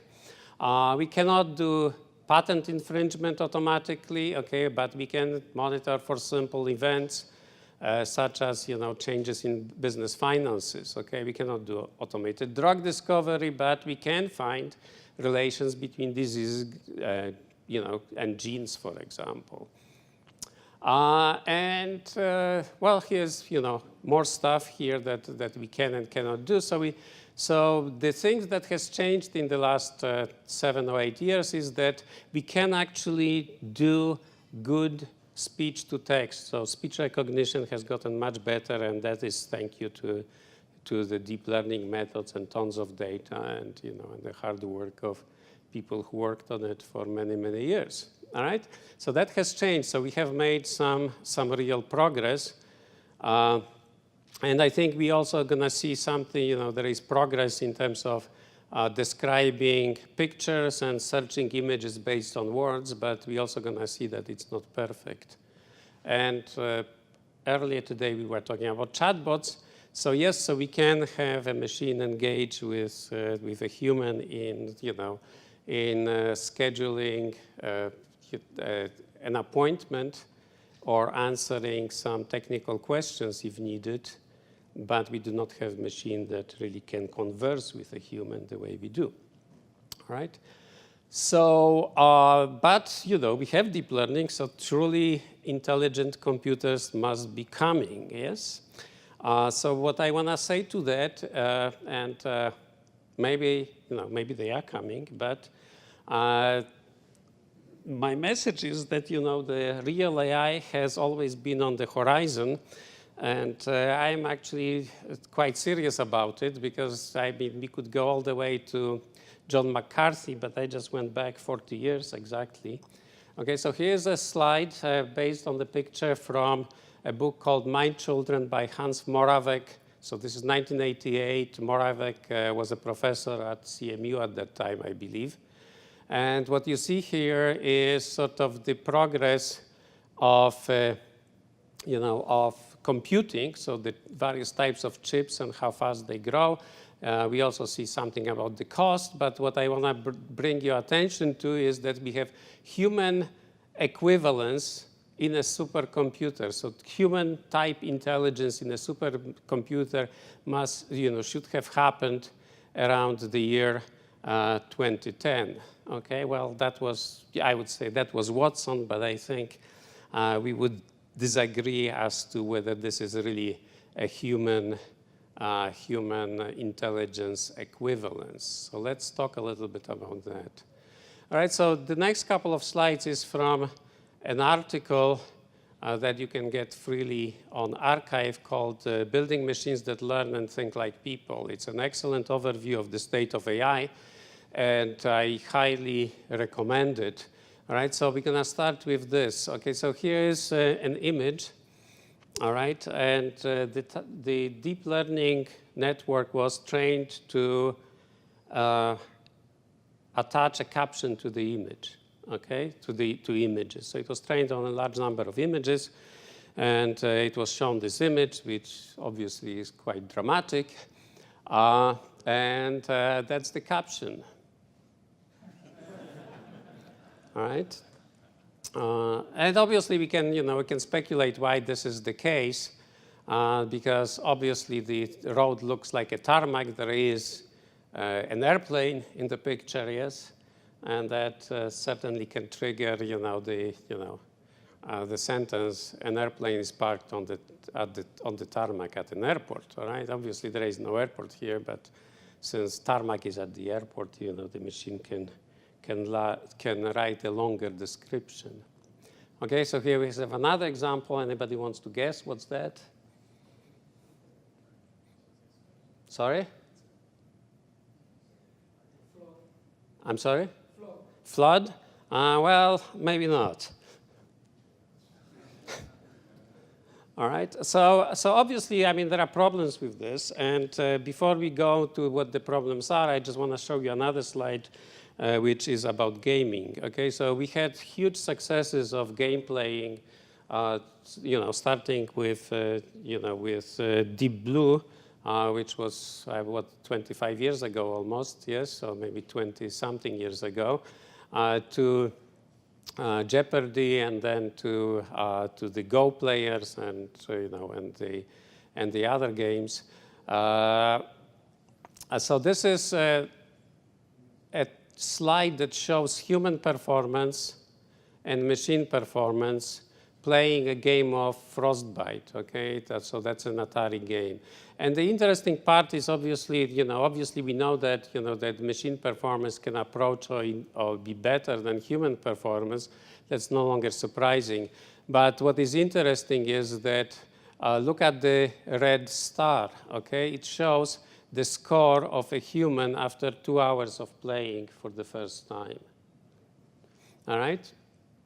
And so this is, and obviously, the moral of this is that the machines and humans learn something different, all right? So this is not, so there is, there is some difference in how we learn. And humans can do this and machines can't, okay? So get the lowest possible score, okay? No machine trained to play this game will play to get the lowest possible score, even if told.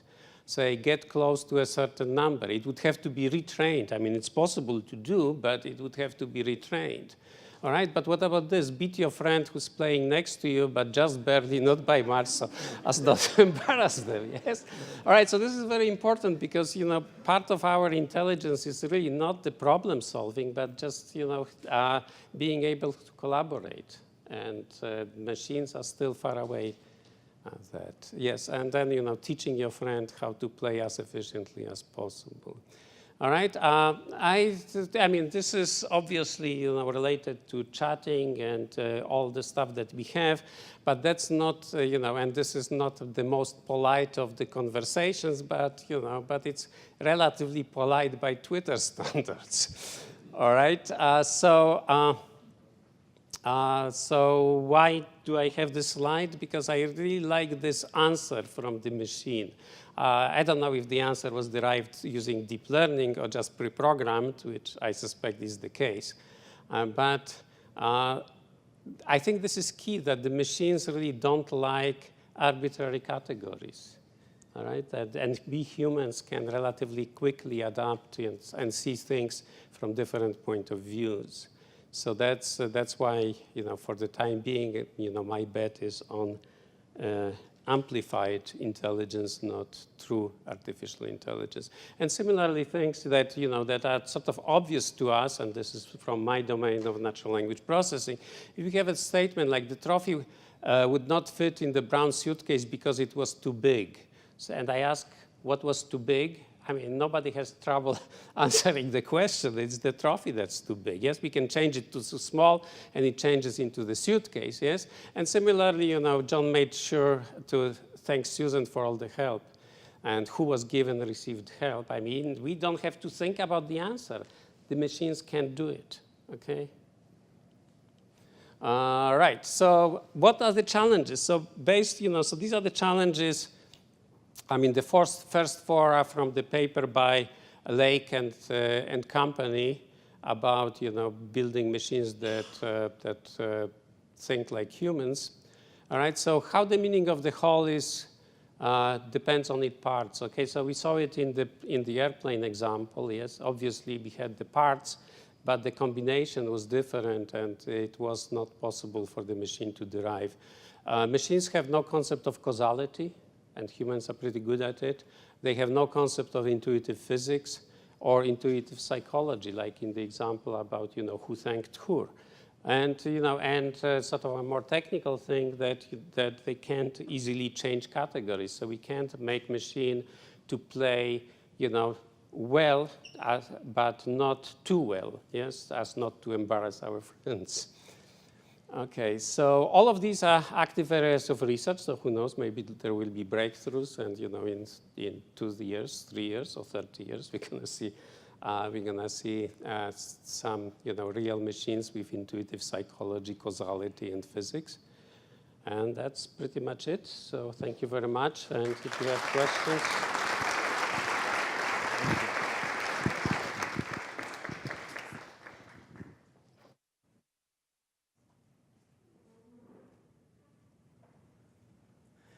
Thank you very much, Waldek. Before introducing the next speaker, when I was talking to Waldek, we were having lunch one day, and I asked him if he was on the audience of Jeopardy, and I was hoping to surprise him. I actually went through and found him right here. And I don't know if it has anything to do with kind of dumbing down the machine so it doesn't embarrass people, but his picture literally comes about 5 minutes in, right after Jeopardy, right after Watson ties for the lead.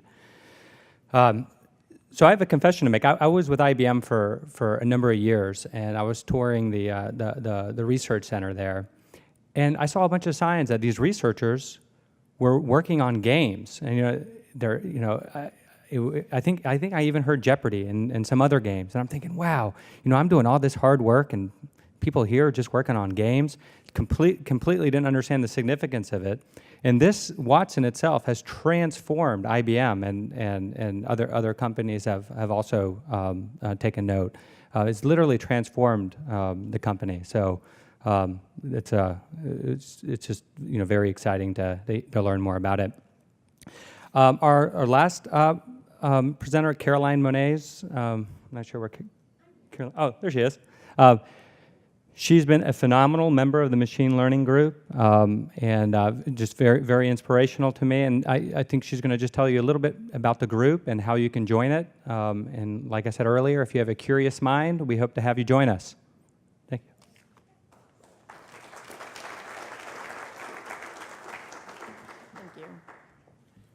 Thank you. Hi, my name is Caroline Moniz, member of the Davidson Machine Learning Group. Before we open the panel discussion, I wanted to say a few words about our group. And particularly, I want to talk to those of you who are feeling called to learn more about machine learning, particularly after these fantastic presentations. In 2015, Felipe started the machine learning group through his own passion, his own vision, and today we have 400 members on our very active Slack channel, over 500 members in our meetup group. And we need to ask ourselves, what is it that has grown a group of that size in just the last few years? Initially, it was just strengths of Felipe's passion, right? He is interested, he was interested in every member's personal projects. He would interact with our members. He continues to interact with our members. He answers their questions. He listens to their ideas. He points people in the right direction. What is it that has done for our group? First, it has set our culture. We have a sharing culture in the machine learning group. We share our ideas, we share resources. Most importantly, we share our time with each other. Our group has a strong sense of belonging, so that once members attend our meetup events, they tend to return. And we have a very dedicated core group of members. Most importantly, and this is where I want to speak to those of you who may not have a background in machine learning, the most important aspect of our group is that it has a very low threshold for participation. When I showed up, I had gone to just one presentation on machine learning. I met Felipe, I met a few other members, and I was in. The secret to joining our group is to jump in and start participating in the kind of work that we do. So we're a learning group. We do a lot of self-study. Virtually all of our members self-study. We do personal projects with each other, a lot of small groups who are working on things that interest us for whatever reason, professional, personal, hobby.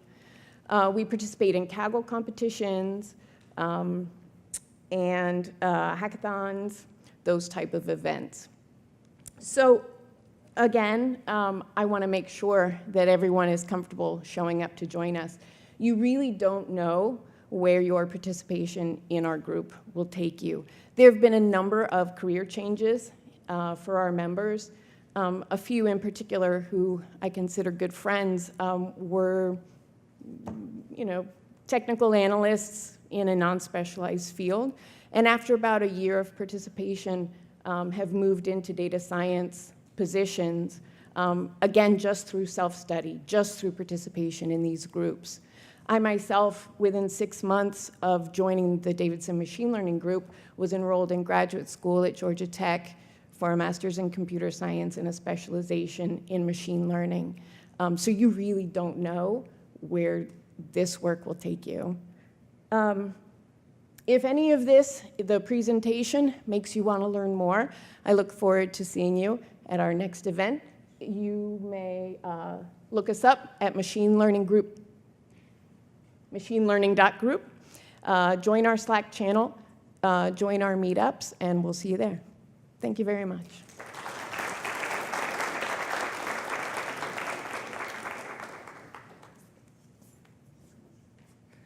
So with that, that concludes the speakers. We're going to, the HTTP is over there on the right, so it didn't wrap correctly. So we're going to have an ethics panel now. So please have our presenters please come up.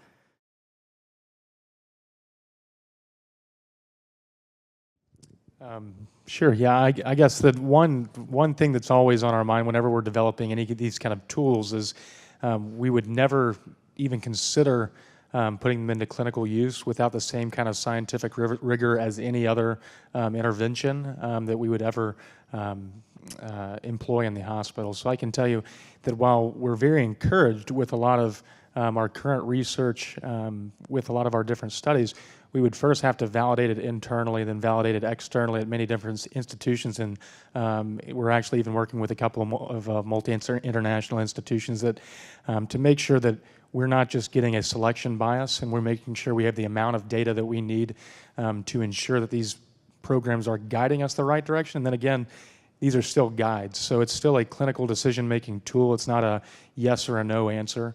And it's another tool in the physician's kind of armamentarium to have the most amount of information that you can discuss with the patient one-on-one so that you can, as a team, kind of come to that informed clinical decision-making. Yeah, and I think building off of Buck's point is my concerns tend to surround accountability. Certainly within the healthcare arena, you know, it's our job to protect the patients, and if a algorithm happens to, you know, if in the future we have algorithms making clinical decisions for us and there's an adverse event for a patient dies or, you know, something like that, who's at fault for that? Is it the person that wrote the algorithm? Is it, you certainly can't prosecute a machine or a program? Is it the hospital's fault? Whose fault is that, right? So there's that accountability piece, certainly within the healthcare arena, but then that extends too to other areas. So I know artificial intelligence is certainly used in policing and, you know, automated cars and these kinds of things where there's potential to, you know, really affect people's lives.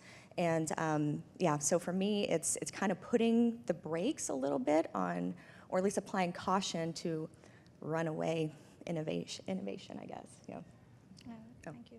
So for us, it's a B2B2C, specifically where we are a business helping other businesses to get better revenues and serve their customers, and ultimately the C, who are the customers for their business.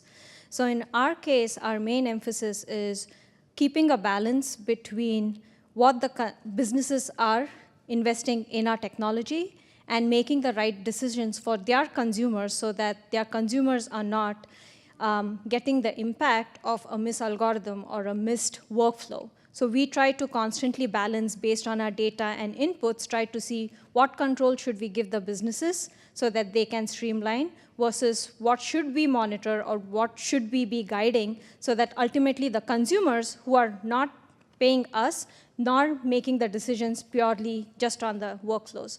So the direct impact where we are as a business seems low, but based on how we look to balance out the decision making to the businesses versus us keeping a control and how smoothly it moves, we could be in any ballpark. So it's definitely a very cautious and proactive decision to be making at all times. So I am thinking about two things. One is I hope my students don't screw up when they get data science jobs, and so that they properly process the data and, you know, and are aware of possible unintended consequences. And the second thing is more broadly, AI is, I mean, we don't have a real AI, but AI is real. Okay, that is, it's going to have impact on society, it's going to have impact on jobs. And as a society, we'll have to adapt, okay? And the faster we can do it by, you know, training the next generations of students, the better it's going to be. And I'm not only talking about, computer science students, which surely will do very well in the next 10 years or maybe longer. But I think we're going to see AI and machine learning and computing applied pretty much in every domain on a very large scale, using a lot of data. And, it would be good if the students in humanities and psychology and other fields understood both the potential and danger of data science. Thank you. I'm developing the computer science program in a K-12 charter school. And in the progression of these computer science classes, the first class that is most generally available to the most number of students has a focus on emerging technology, that technology's impact to society. And it is imperative that we teach them about bias that may show up in this technology that we're developing. So I think if we can push computer science concepts, the study of emerging technology farther down the education pipeline, that will make a significant improvement in our outcomes. Great. So it looks like we have some questions in the audience. I think the best way to work is if you have a question for a specific panelist, just let us know. Otherwise, we'll just look around and see who raises their hands and which panelist wants to take it. Hi, I have a question kind of in light of the hundreds of emails I got after privacy something updates of the, I guess has to do with the GDPR, the Europe thing, or the Cambridge Analytica thing, is I feel like that's not totally relevant, but like data, our lawmakers start to realize that, well, there are lawmaking speed is not catching up with the technical advancement. What do you think in, say, the field of machine learning or AI, maybe in your field of research or business, or in general, what kind of role in the next maybe 5 years, 10 years will regulation play, of having regulation or no regulation? I'll go for it. This is something which Erica and me were discussing a few minutes ago. I think even though there are no regulations out there, most of the regulations and policies have been very proactive. Even if there are lawmakers making the policies, people have found loopholes. Like any technology that is out there, be it marketing, be it Facebook for that matter, people have found loopholes to make it in their benefit, sometimes positively, sometimes negatively affecting, even news and media. So it would be great if we had a committee which was forward-thinking in making policies, which I don't think we have. But as a community, can we get started with these policies? Probably yes.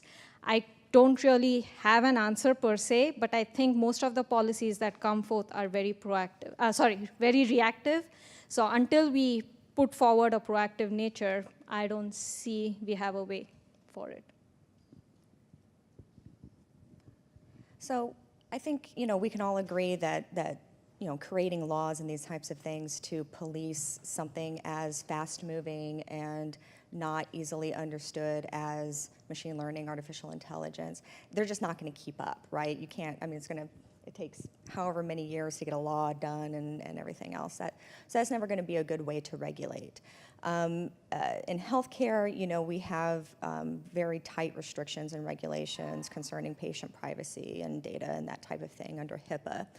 And so far, I think HIPAA has continued to kind of hold the dam on these types of, on the kind of work that we're doing.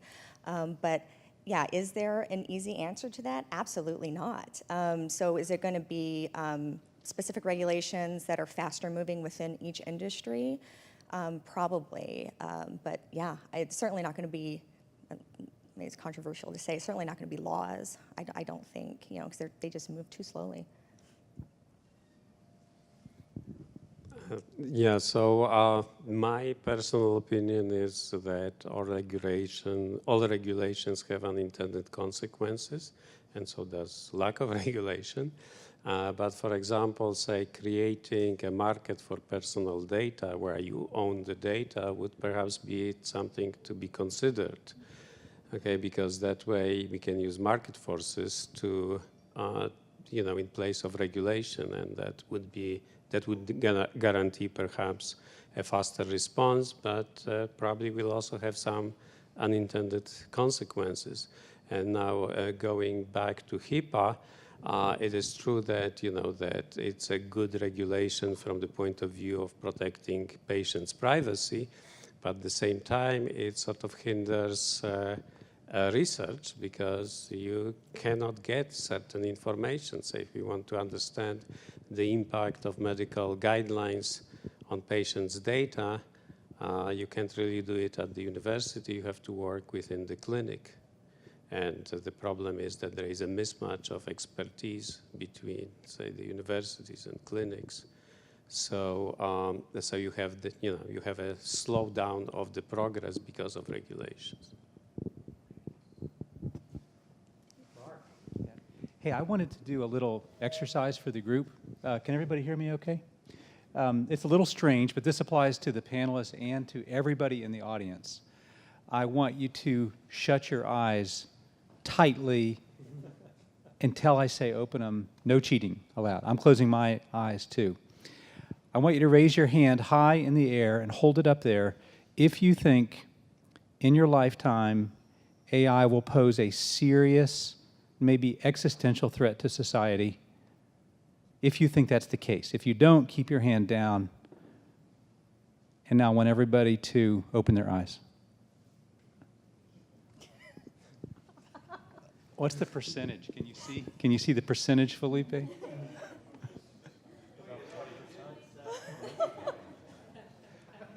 How many have their hands up? What percentage? Half? 40. Yeah. 40.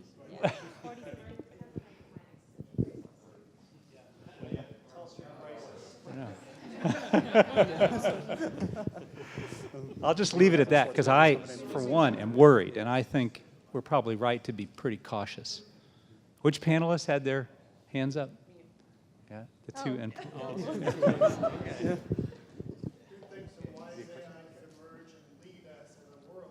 I would think more than the machines beating humans, I think humans will use machines to beat humans. Yeah. That is a much possibility than humans beating humans, machines beating humans. There are mics. Yes. Is there a mic? Ethics related? No. So in the 1990s, there was this thing called natural query language. And it was really the Oracle Corporation, but also IBM had it. And then it fizzled. And then it disappeared. And now it's a dirty word. But really it was like orchestrating pipelines at a higher level.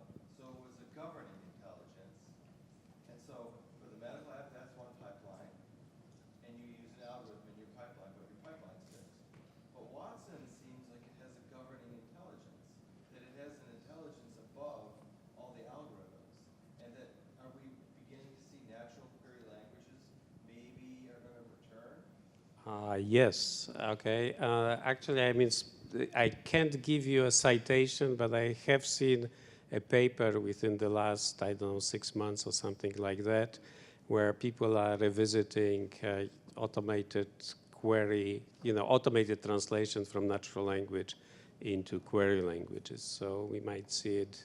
I mean, the technology is better. The reason it fizzled is that the natural language wasn't perfect, to say the least. And for a professional user, it was easier to write in SQL.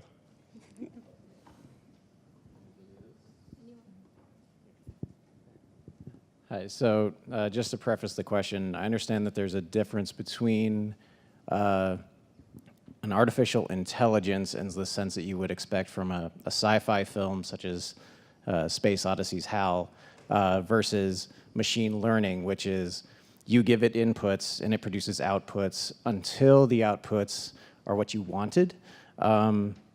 but my background is software quality assurance. And so what I'm interested in, typical software, when something is wrong or isn't working the way that you programmed it to, there's at least logs or output, that you can see a list of errors that are based on the syntax of your code, things like that. What I'm interested in, a lot of this has to do with the middle layer of the neural network kind of being hidden or invisible. There's not usually a log output saying, this is how I'm learning, this is what I have learned, this is what I've decided not to learn. So how do you know when, or I guess how do you test for the moment that you decide that your specific machine learning software has achieved its goal? For example, with the neoplasms, I think was the word. How do you know when it's reached 100% success identification? Will it? Will you always need someone to go back and verify every single case? You know, I understand that it's there to help you, but really what I'm getting at is how should you test for the hidden layer of what it's not outputting, right? The output is a result based on an input, but it's never, in terms of a kindergarten teacher, you never showed your math. So how do you account for the hidden layer that it learns, and how would you want to test that? So I think I can answer one of your questions, and I think Keith can probably address the hidden layers questions.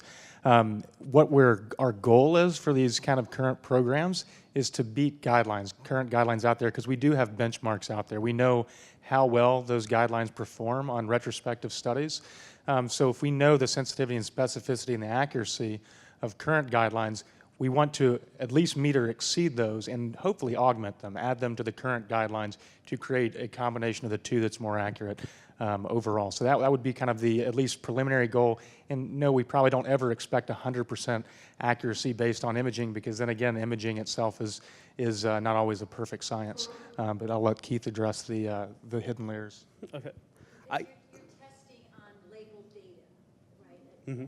So that, I mean, that's part of it, is that your data is labeled, and whether it's an accuracy against labeled data. Well, right now when you're looking retrospectively, so the images themselves are not labeled, but we know the outcome based on final pathology. So we can always confirm or disprove the outcome based on what those results are. So we can look in big, but I mean, you know, we can always look retrospectively at things, but then the real test of time for any new intervention is to prospectively look at things. That's far down the road, especially in medicine at this time. Mm. And I guess just to kind of build off of what Buck was saying as well, I think that, you know, we won't really ever have that 100%, I don't think, predictive ability, because when you kind of see stuff like that, that should be a red flag that your model is getting overfitted to your data, and that if you try to give it something, you know, external data, it's not going to do so well on said things. And so I think that kind of looking, you know, just not just at the hidden layers, but just, I like to look at it at just good research practice, I guess, that a lot of this, all these different outputs and everything else that is going on with all these advanced calculations that are behind the scenes, it still has to come to a, you know, simple vector output that you're going to have. You have a percentage chance of this being benign and malignant, let's say in our example. And for ourselves to validate these in the same way that we would validate a logistic regression model or anything else in science, is that, you know, you would internally validate it, you would use bootstrap regression and other different statistical techniques, and then you would externally validate it because you want to see how generalizable it is to the public. So I think it's not so much focusing on the nitty-gritty details of the models themselves, but just how well they perform in good research practice, so to speak. I hope that kind of answers your question. I just want to add one thing to that. There are other machine learning models like decision trees, random forest type related, that are actually really, really easy to introspect. So the decisions that come out of a random forest algorithm, you can literally go back and say, look, it decided at that level to say it's a neoplasm because of, you know, X. It's more decision tree based. And then what Keith just mentioned, there's actually statistical methods like cross-validation and holdout that you can use, that you essentially use data that was never used for training to give you the accuracy reporting that you can find your sensitivity and specificity scores from. So this might be a little more of the existential threat, not directly in line of scope for anyone, but we've seen demonstrated with gaining technologies that there's a sort of repeated pattern that I know Google will map out my path faster than I could look at a map or even get directions from another person. So I always use Google Maps everywhere I go. When was the last time, try a show of hands, when was the last time anybody gave directions to someone to drive somewhere? Like, has anyone done that in the last year? Right, and you may not think of that as like, a skill we've lost, but it's just something we don't do anymore, so no one is really active on that skill, and that's true of a lot of day-to-day activities. So right now, identifying tumors or something through images or having the computer do it is just a little bit better than humans are. So it's fantastic, we really need to improve that technology.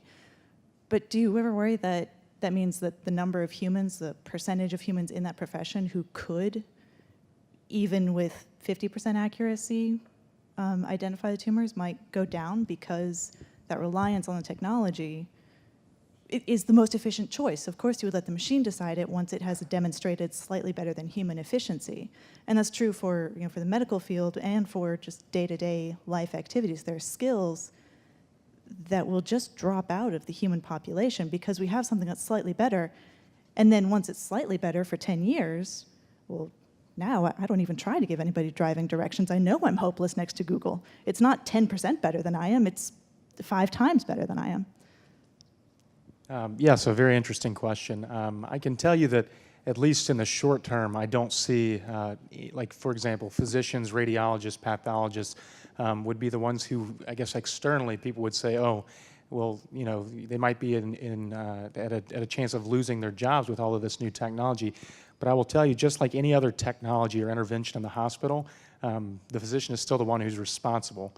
So regardless of what that output is from the algorithm or from your program, everything has to be double-checked by a physician, because in the end, currently I know we had a kind of an existential question earlier about who is responsible for that different, those codes. Well, still, I think that it probably falls on the physician to still make informed clinical decision-making regardless of what tool they're using. And I'll toss a question maybe back to you. So you're right, like I don't say, okay, turn left here and then go there. In fact, if I tried to give you directions, it would be a disaster.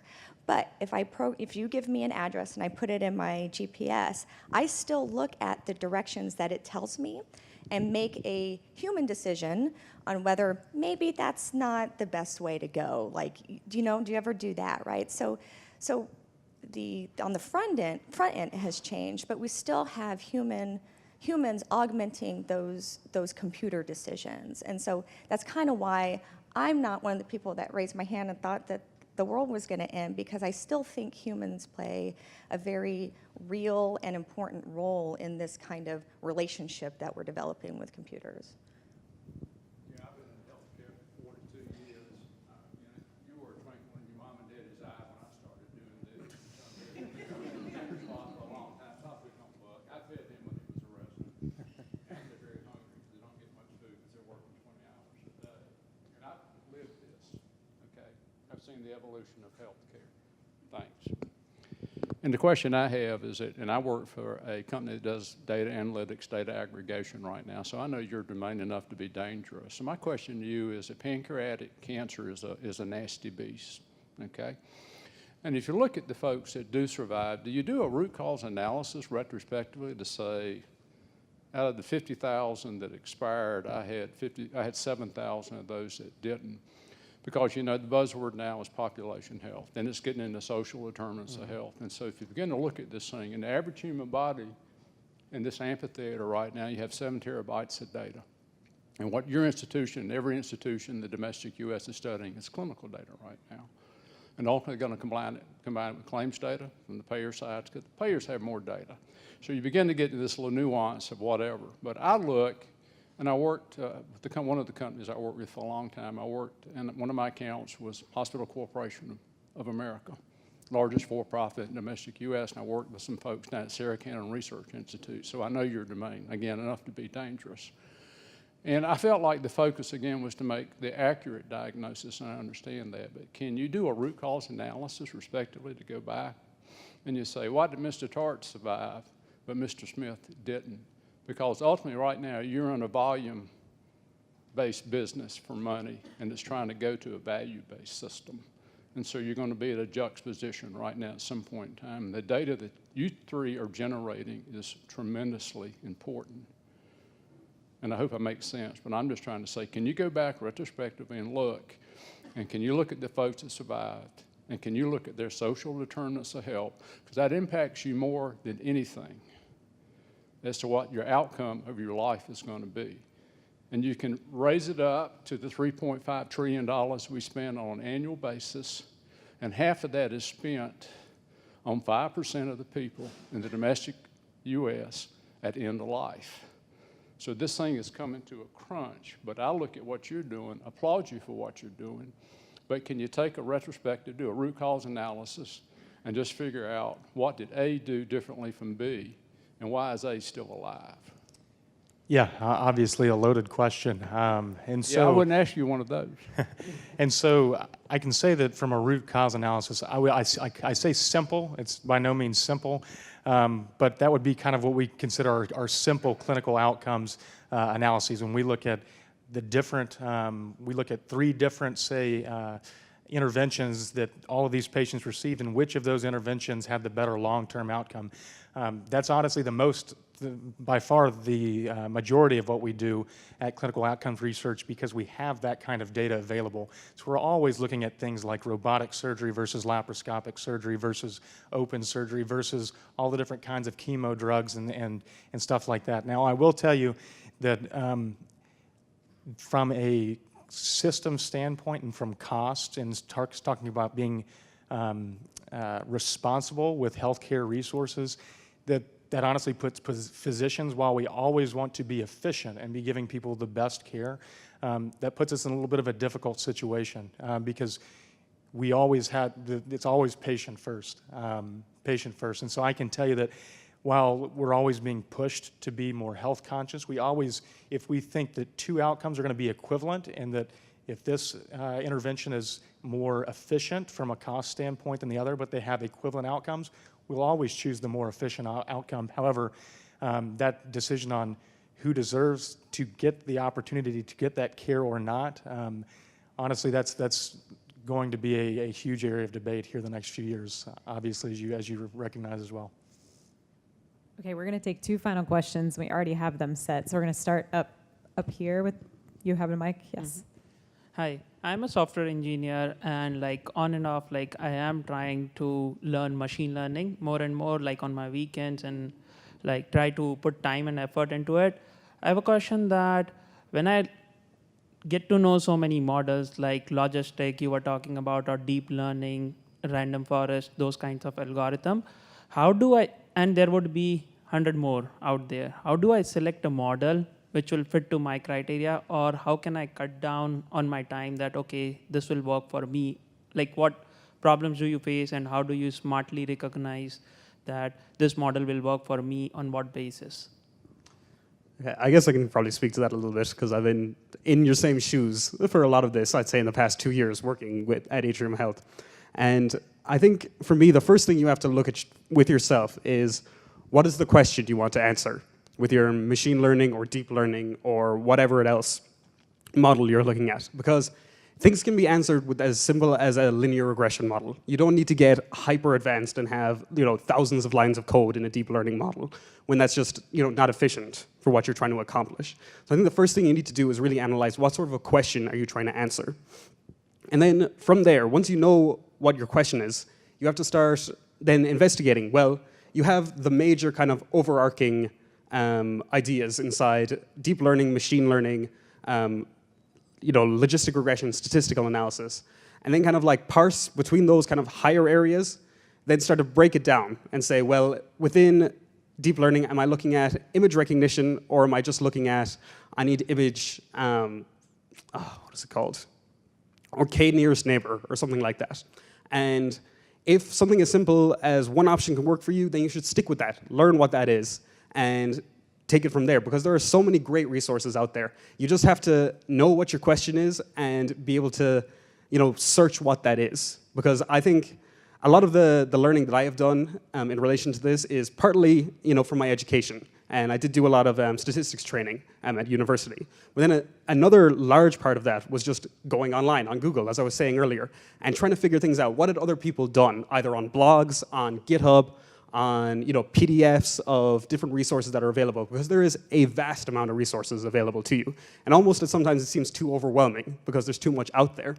But I guess returning just to kind of the original point I'm trying to make is that you have to know what that question is, because that will drive where you are going to search, what you are going to research, and kind of that will give you your answer from there, I guess. Fair enough. So let me add to it a little bit. So if you are just learning machine learning, then you should simply experiment with classical algorithms like logistic regression, support vector machine, deep networks, use the standard problems just to gain some intuition about how these things work. And after that, all that you heard before is true. Just go to Google Scholar and search blogs, search GitHub, and you're going to find different solutions to the same problem. There is a field, just to add to that, I think intuition is the most important part. I honestly stick with random forest as my first thing in the toolbox.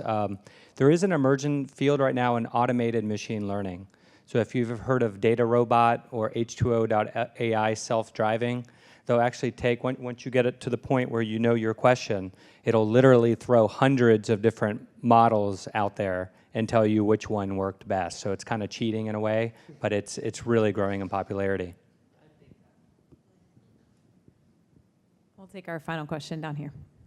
So what are the specific tasks that you don't want machines to do, even if they become capable of in the future?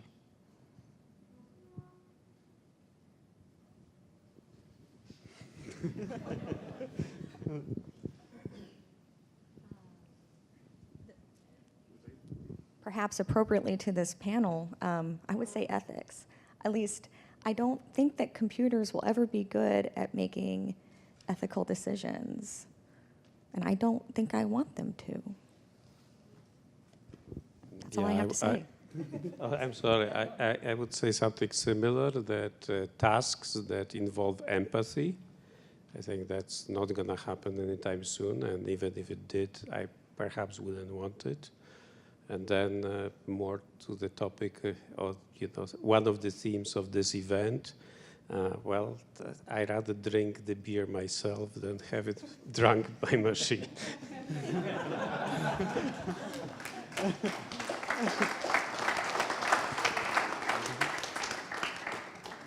I'd just like to add one thing, though. I think it's just as kids test parents to see what the push levels are, with machines it's going to be the same. To the earlier question, are machines going to replace jobs? Yes. Decades ago, mails were delivered by bicycles or people delivering it home. Today it's different. 10 years from now, it could be drones.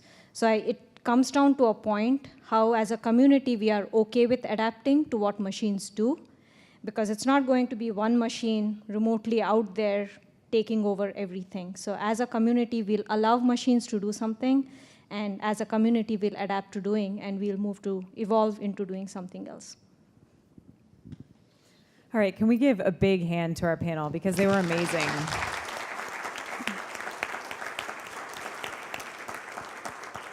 Thank you all for spending your time with us tonight. We do have a small appreciation gift, so make sure you see me before you leave. Another big hand for our sponsors. I think Jim is here from Aquesta Bank somewhere. Yes. So thank you for being here with us, and thank you for everything. We really appreciate it. And if you were here, you will continue to get some communication from us. Our next event is going to be July 18th, and we'll be talking about smart cities, so mark your calendars for that. And thank you again for joining us. Really appreciate it.